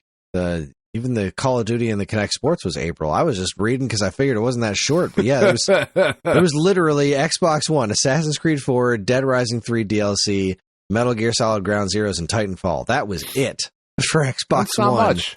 That's not much, but it's, quality over quantity. That's not so bad. Not so bad. How about the Wii U? Dead Rising is one of those games that I was just always so upset was exclusive to Xbox. Because I did not have it at the time, and I was like, man, this franchise looks right up my alley. Really want to play it. It wasn't, though. Dead Rising 3 was, but the original Dead Rising was on PlayStation 3. Well, that's what I'm saying. Is it what I thought you just said it was? You said it was exclusive to Xbox. Dead Rising, the first one. Yeah, the first one was on Xbox 360 and PlayStation 3, PlayStation 4, Wii. Oh, what? First one was on everything. But it came out didn't it come out like much later on 3? I don't think so. Or am I just remembering this incorrectly? I didn't think it came out at the same time. Maybe I'm totally misremembering. It was a fucking decade ago, Chris. Well, maybe I am crazy. Dead Rising, well, it came out eventually on all those different platforms. Maybe Dead Rising 2 is the one that came out at the same time on other platforms. Dead Rising 2 was on PS3 and 360 on the same day. Dead Rising 1 was ported to Wii eventually. That was way later. Maybe Dead Rising... I feel like I remembered seeing Dead Rising on a PlayStation 3. Maybe I'm out of my mind. I don't know. You talk, I'm going to read. Originally released for the 360. Xbox 360. Yeah. Okay, it was exclusive. Okay, I'm not fucking crazy. Thought it was... I mean, you are, just right. not for this reason. Yeah, no, this completely other reason. Yeah, no, like because I remember, like, I'd go to my buddy Brian's, and he'd be like, "You gotta check this fucking game out." I'd be like, Yeah, "Oh, the you first want to Dead play it?" Rising is Because I awesome. can't. Yeah, because I can't play it. I can't have it. So I don't want to. Well, we got to move on to the Wii U here, and I tell you, this is a month for the Wii U here. We've got Block Drop U, we've got Pure Chess, Cabela's Big Game Hunter, My Style Studio Hair Salon, and the cream of the crop, Hello Kitty Cruisers. Oof. Man, what a bunch of shit. That was and this is the thing. When people talk about how the Wii U was such a great system, it had so many great games on it. Like, yeah, now, buy a Wii U now, get yourself a real nice collection of games. But we living through that time when that was the entire list of releases for a whole month. The best thing you got cooking is Hello Kitty Cruisers. Yeah. It was tough times. It was not the easiest system to be a fan of while it was existing. What about the Wii? How is the Wii cooking? Did the Wii have anything in March 2014? Let's see. August, July, June. Nope, nothing until May. All right, nothing for the Wii this month. Sorry, Wii. How about the DS? How about the original DS? Was the DS still cooking anything in March 2014? It had Zacharos and I Am in the Movie. So 2 DSiWare shovelware situations. There's just so much of that. Yeah, and nothing. I mean, we're talking original DS, right? 3DSs. No, sure. 3DS is on the market. The fact that people are still pumping out content for the DS in any way, shape, or form is one of those things you just got to look back and say, well, good on you for trying. Meanwhile, the 3DS has a lot more shovelware. There's a lot more titles. Not going to say there's a lot more good ones. Cube Tactics, Trojan Ultra Baseball, Kumamon Bomber, Lola's ABC Part. Just a bunch of nonsense. Yoshi's New Island, which I did not care for in the least. Yoshi's Island for Super Nintendo is fantastic, and they have the only time they've ever followed that up successfully is Yoshi's Woolly World, in my humble opinion. Pokemon Battle Trozei. Oh, Game Center CX3, but that was in Japan. Bummer. And that's really it. There's nothing else here of value, as far as I can tell. Nope. I Am an air traffic controller. Nothing. Yeah. Okay. Not a solid month for the 3DS here. Really, the only high profile release was Yoshi's New Island, and I didn't care for that game in the least. That game was 2 thumbs down. It didn't do very well, right? I think it did fine. It's a Yoshi game. Yeah, well, yeah, I suppose that's fair. They promoted it pretty heavily. It was the new Yoshi game. I'm sure it did fine. They kept making them, so. Well, all right. What about the PSP? How's the PSP looking? We got obviously Pro Evolution Soccer because they would make those until they couldn't. I think they still are. And I think that's it for North America. There's a handful of Japanese games that I'm not even going to attempt to pronounce. And that was it. So, yeah, I think just Pro Evolution Soccer on PSP. But that's fine. Again, just like the DS. Good on the PSP for still getting titles this late in the game.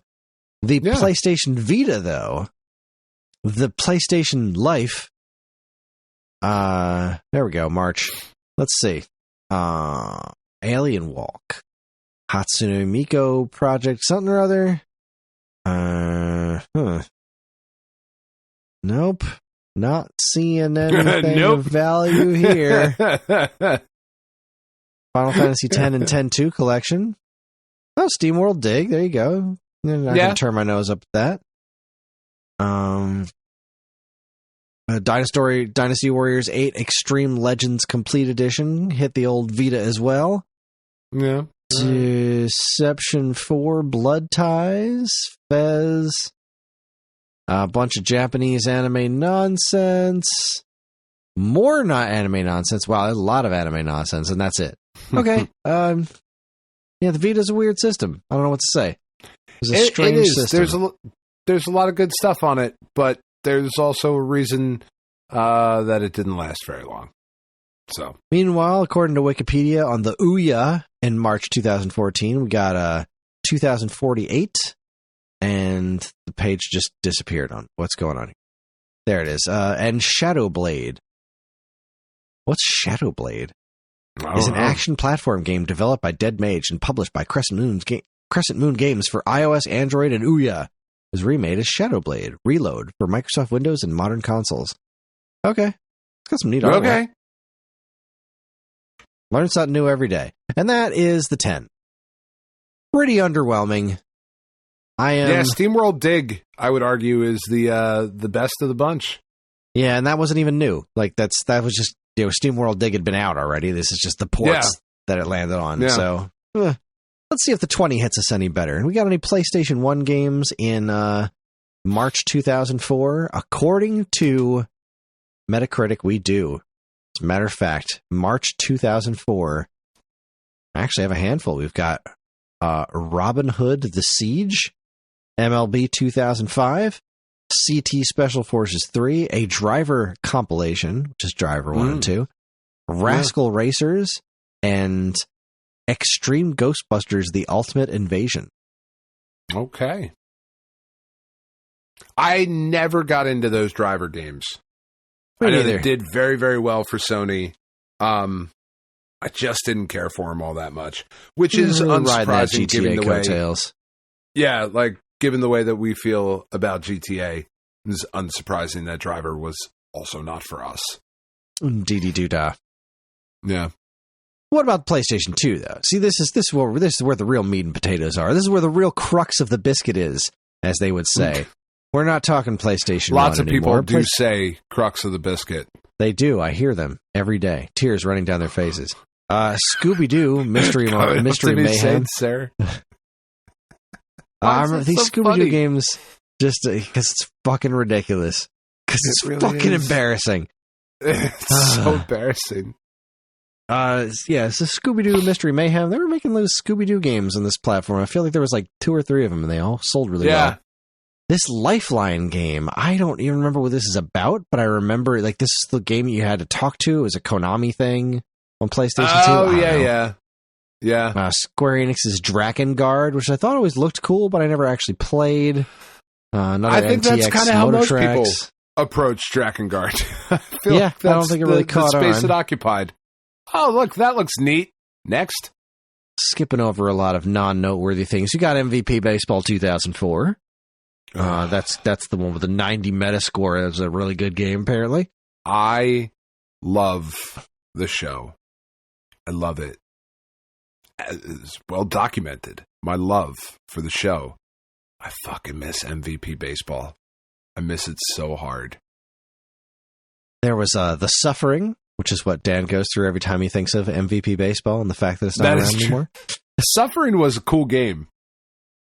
So I've heard. That was a neat game. It occupies a similar space, I think, as like Eternal Darkness, and where it did interesting fuck with you kind of things.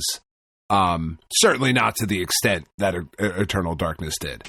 Not even in the same it's not changing the volume on your game or whatever. But there was just some really interesting concepts in there that I think were maybe just a bit too ahead of their time. I think like if that came out now, it would be like, oh my God, this is what an interesting, crazy thing. But I thought it was really cool. We also got Worms 3D. Okay. That's a good one. Wow, man, this just keeps on going. Severin 7 Samurai 20XX, I remember that. Ghost Recon Jungle Storm, MLB 2005, another Karaoke Revolution game. FIFA Total Football, that's a European joint. Psy Girls, remember Psy Girls? I do. I don't remember anything about it, but I do remember that. I remember that being a title. Oh, there it is, Final Fantasy XI, the one that required the hard drive you were talking about. Yeah, there you go. There it is, right there. There's a lot PlayStation 2 games. Onimusha, Blade Warriors. Oh my god, I forgot about this one. Wasn't this like a fighting game or some shit like that? It was like a spin-off? Yeah. Why did they think that was a good idea? I don't know. I really fucking loved the Onimusha games. And then this came out and I was like, I mean, no. It's not really what, because it's not Bushido Blade. I'll tell you that much for free. Looks a lot better. Not Bushido Blade, though. We got Samurai Jack, The Shadow of Aku, which was fine. Tom Clancy's Rainbow Six 3.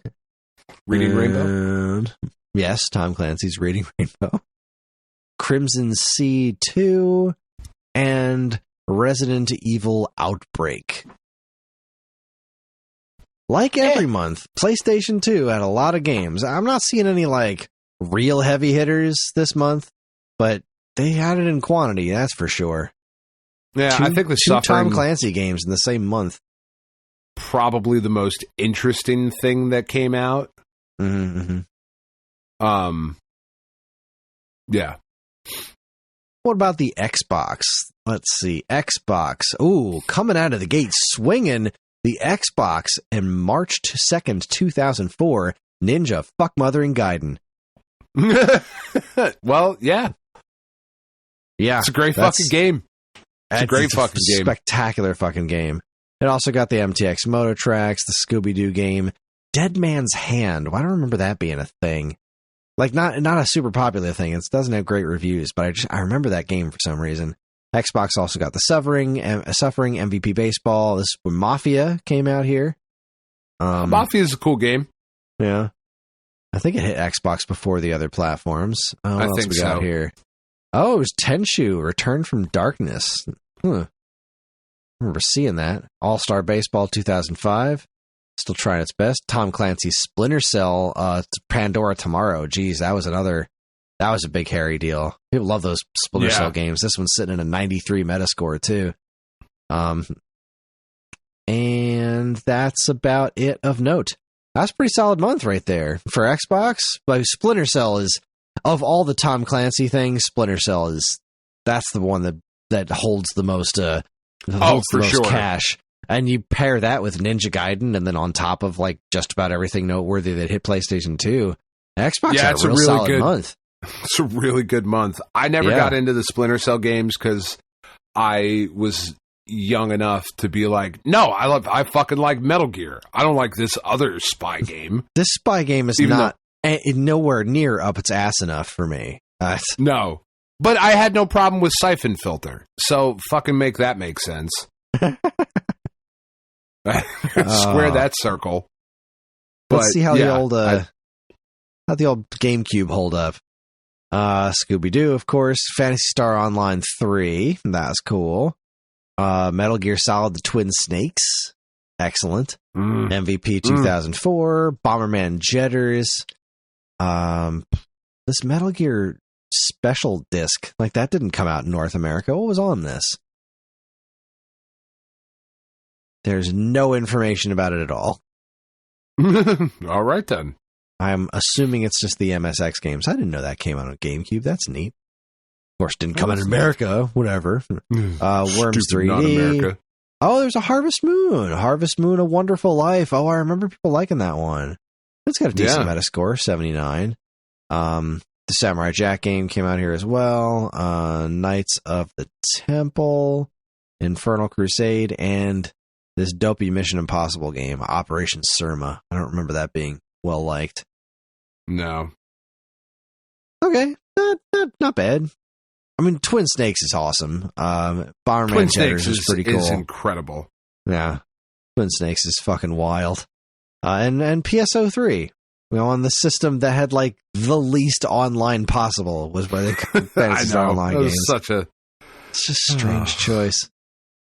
All right, what about Game Boy Advance? Let's see. How had the Game Boy Advance fare 20 years ago? There's March. There's something in English. Need for Speed. Porsche Unleashed. Wade Hickston's Counterpunch, which was like Oh, God. Yeah. Vaguely Punch-Out. Like, it's not the worst game in the world, but I think that game got a lot more credit than it deserved. R-Type 3 for GBA. Oh, that's sitting at a 46. That's not good. The Scooby-Doo 2 Monsters Unleashed based on the movie. Splinter Cell, Pandora Tomorrow, and Game Boy Advance. This is 68 Metascore. It's not nothing. No. Home on the Range. And that's about it. Yeah, okay. Nah. It's a perfectly adequate month for Game Boy Advance. But how did the Game Boy Advance's number one competition, the Nokia N-Gage, stack up? Let's see, March 2004. What do we got? Absolutely nothing. We go straight from January to April in 2004. Poor old N-Gage. You tried. Not hard enough, but you tried. You did try. Took a swing. Okay, that's not terrible. Definitely better than the 10. Yes. There was no Twin Snakes or Pandora Tomorrow with the 10. That was pretty okay. All right, let's see how 1994. How did 1994 grab us? What was going on in the old 1994? Anything good? Anything good? I'm just going to skip over arcades entirely. I feel like something must have happened, but probably. I'm not really seeing an easy to read list, so I'm going to go ahead and move on with my life. How about 1994 important PC games? Any notable PC releases? There had to be one or two. Boobity boop boo. One would assume. I'm seeing about the Elder Scrolls Arena, March 25th. Okay. That's all I got. All right, let's move on to the consoles. Consoles are what we know. That's what we know how to understand. What we're looking at. March 1994. Was the NES pumping out anything in March 94? I mean, I know one at least. This is like 94 is past the NES's prime. We're well into the 16-bit era. So anything coming out on these platforms in March 94 is impressive. And it looks like the NES got 3 games. Got, oh shit, what a month. All right, so Mickey's Adventures in Numberland, whatever. But this is the month that also got Zoda's Revenge, Star Tropics 2, and Mega Man 6. Yeah. Especially at this late in the game, Star Tropics 2 is great. It's not quite as good as the first one, in my opinion, but still really good. And Mega Man 6 is fantastic. Very good. I love Mega Man 6. And it introduced branching paths and some weird-ass robot masters. The Rush armor. It did a lot of really cool things. Fantastic. Mega Man 6 is dope. Yeah, way to go. Way to go, NES. Swinging for the fences. Let's move on to the 16-bit generation. We've got ourselves the Super Nintendo Entertainment System. I'm looking for March 1994. What have we here? There's 92, 93, and there we are. March 94. Chester Cheetah, Wild Wild Quest. Flintstones, the treasure. Wow, we're really coming out swinging here. Oh, Claymates. All right, people like that game. I don't really like that game. It's okay. Star Trek The Next Generation. Oh, okay, here we go. Wolfenstein 3D hit the Super Nintendo. NBA Jam hit the Super Nintendo. Equinox, that's a game that people... I don't know that game very well. Equinox, The Peacekeepers, that's another one I know that has a bit of a cult following. Young Merlin. Oh, and Ken Griffey Jr. presents Major League Baseball. That was a pretty big deal. Yeah, that was. All right. Not so bad. That's good. Not so bad. No, that's good. Not a 10 and a 10, but not so bad. How was the competition, though? NBA Jam. Come on.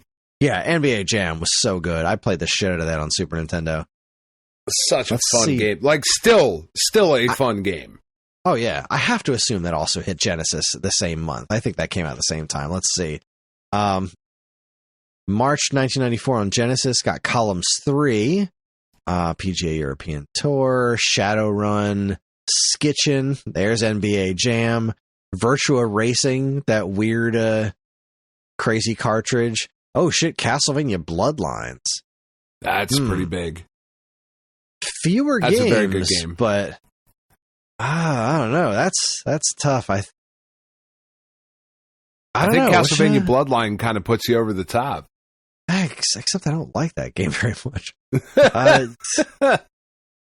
Yeah, I mean, Wolfenstein. Yeah. Wolfenstein 3D. NBA Jam, I think, makes it a wash, but there's definitely a bigger breadth of games on the Super Nintendo with the Major League Baseball, the Wolfenstein 3D, the Equinox.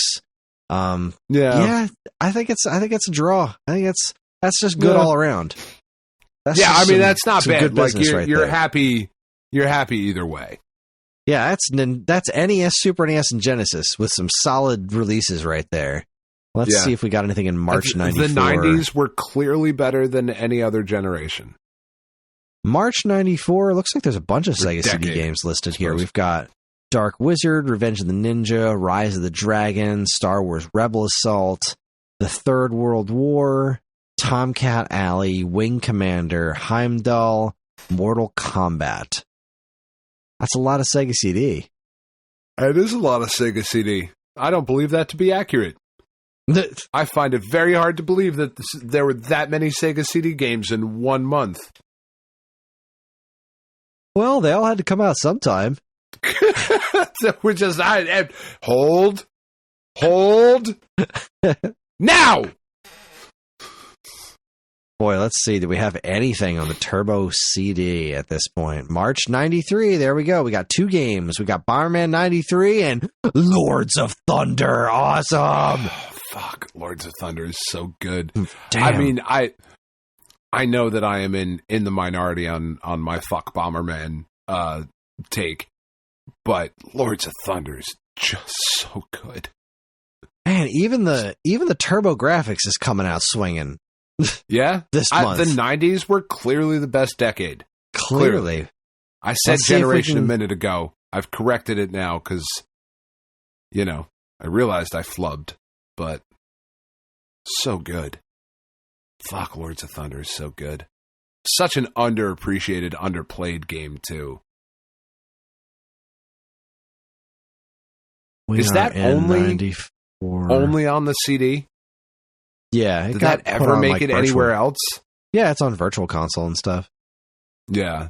I mean, but never is like a physical release anywhere else, right? No, I don't think so. That's wild. 1994. Look at that. Even the Neo Geo's got something for us. Neo Geo's got Art of Fighting 2 on March 1994. Dope game. I like the Art of Fighting games. Yeah, they're pretty neat. All right, this is the real test Sega right CD. here. I'm looking at it right now. Lords of Thunder, Sega CD, North America, 1995. Really? Yeah. Apparently, according to Wikipedia. Fascinating. Yeah. All right, March 1994. All right, 3DO, don't kill the streak. Sesame Street Numbers, Seal of the Pharaoh, The Horde, Microcosm, Escape from Monster Manor, Pebble Beach Golf Links, The Life Stage, Ruined. Virtual House. Ruined. Yeah, we're out. Ruined. You killed the streak, 3DO. Dragon's Lair. Nah. No. Real Pinball. There aren't that many 3DO games in 1 month? Maybe I'd take it back. Oh, wait, no, that's 95. Yeah, no. Okay. Even in numbers, even in just sheer quantity. I'm sorry, 3DO. You're just not. Yeah. You are spare parts. How about Game Boy? You're bad and you should feel bad. Yeah. Game Boy, North America. We're looking at March 1993 for the monochrome Game Boy. What's cooking? Sorry, not 93, 94. March 94. What is going on here? We got April. We got 1. Ultima, Runes of Virtue 2. All right, well, Game Boy shit the bed too. So at least the 3DO's in good company. How about the Game Gear? Can you get us back on track, Sega? The Game Gear? Can you? 1994, March. What do you got for me? Another Caesar's Palace, GP Rider, Micro Machines. That's a good game. Poker Face Paul's Blackjack, Poker Face Paul's Poker, Road Rash, a lot of Poker Face, RoboCop vs. Terminator, Scratch Golf, Spider-Man and the X-Men, NBA Jam, and that's about it. Well, it could be worse. You got Road Rash, you got NBA Jam. Yeah. Micro Machines, that's a good game. Yeah. All right. Well, then, 90s was it. That was the winner right there. That's fantastic. I guess the only thing left to do is see if 1984 can top 1994. I'm going to say probably not. But I mean, who knows? Almost definitely not.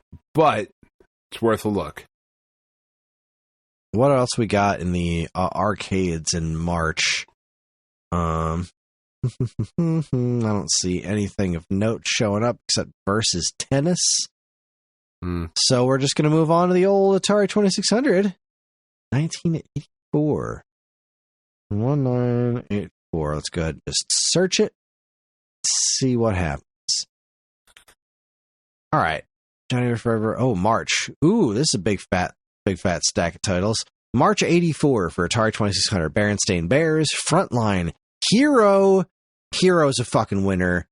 Millipede is a fucking winner. Oscar's Trash Race, Out of Control, Pitfall 2, The Lost Caverns. One of my favorite Atari 2600 games.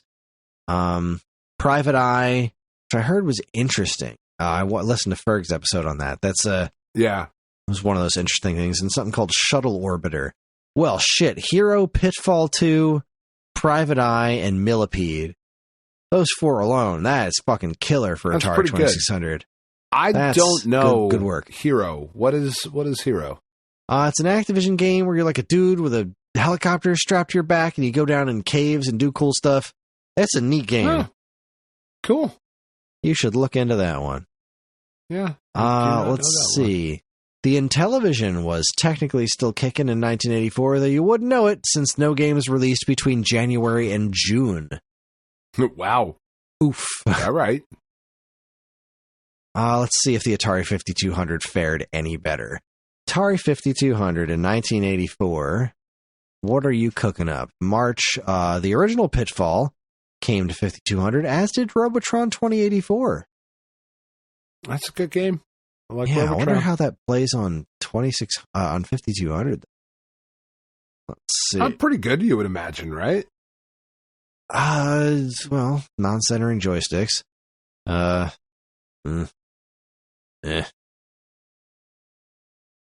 Looks okay. Seems to look the part, so at least it's got that going for it. All right. Well, okay. As far as Atari 5200 months go, could be worse. Could be better. Could be worse. 1984 for what system? Look at ColecoVision. ColecoVision had Campaign 84, Frenzy, Gustbuster, Pitfall, Quest for Quintanaroo, River Raid, and Tutankhamun. That was February. I'm a fucking liar. March was Beam Rider, Buck Rogers, Gateway to Shy, Heist, Jumpman Jr., Moonsweeper, Oil's Well, Sammy Lightfoot, Sewer Sam, Squish'em Sam, and Super Cobra. That's 3 Sam games in a row. What's up with that? I don't know. You're the ColecoVision fan. No. You got any winners on there? I'm still stuck on that with February. I'm a fucking liar. I'm sorry. I'm not gonna lie. I didn't even fucking hear the list you read because I was still fucking chuckling about that. What did you say? See straight. Tutankhamun's all right. You said something February. else. That was fucking February. That was February. Fuck. Give me March one more time. All right. Beam Rider, Buck Rogers, Gateway to Opshy. That was the one. Yeah, Beam Rider. There you go. That's good stuff. Beam Rider's Jumpman cool. Jr., Moonsweeper. That's a decent stack of games. Yeah, There's Beam Rider's 3 cool. Sam games. Sammy Lightfoot, Sewer Sam, and Squish'em Sam. Everybody loves Sam. Clearly. I love him when he squishes stuff. How about the old Vectrex? What's happening in the Vectrex? 1984. You got anything in 1984? We've got just winter 1984, so nope. Nope. Nope. That just leaves Game & Watch. Do we have any good Game & Watch releases in March 1984? Let's see. March 1984 was Donkey Kong Circus. That appears to be it. Yeah, right. Donkey Kong Circus. That's not much. It's not much, but there you go. That wraps it up. That's the 10, 20, 30, 40. I think the 2600 had a great month. And then the 90s for Super Nintendo, Sega Genesis, NES, even Sega CD and Turbo CD. Solid months all around. 2004 and 2014 were not completely forgettable. We had our Twin Snakes and whatnot, but a little light. All in all, not too shabby. Not too shabby at all. No. Any final thoughts before I wrap this bitch up? No. No. All right. I'm empty of thoughts. Same here, and that's my thought. That means that is our show. Join us next time for the SAG Cartoon Express, The Adventures of Sonic the Hedgehog, Season 1, Episode 29, Robotnik Jr. Is what we will be watching, and I have an announcement to make. Going forward, Dan and I will not be discussing these episodes alone. The Vest Lord himself will be rejoining the podcast once a month to talk tunes with us. So track down the episode however you need to, or if you need help finding a place to watch it, you let us know and we will make sure we redirect you to the right place. We are on social media platforms, all of them, and most social media platforms, and if you want to get in touch with us, we aren't very difficult to find. All it takes is a quick look at our show notes. You'll see links to our social media accounts as well as all manner of other fun stuff, like a link to our namesake, StoneAgeGamer.com, and more useful links than you can shake a joystick at. If you'd like to get early access to this show's episodes as well as a bevy of other shows on the Geekade Podcast Network, check out our Patreon, also linked to in the show notes. It helps keep this show running week after week, and all our patrons are loved and appreciated by mail. This show's theme song, Squared Roots, was written by Banjo Guy Ollie. You can learn all about his wonderful music and more by following the link to his YouTube channel, also in the show notes. And finally, as always, we'd like to thank our intrepid editor, Evan, for making this show listenable for all you folks, and we'd like to thank all you folks for listening in the first place. That's it, everybody. On behalf of Dan and myself, keep playing games.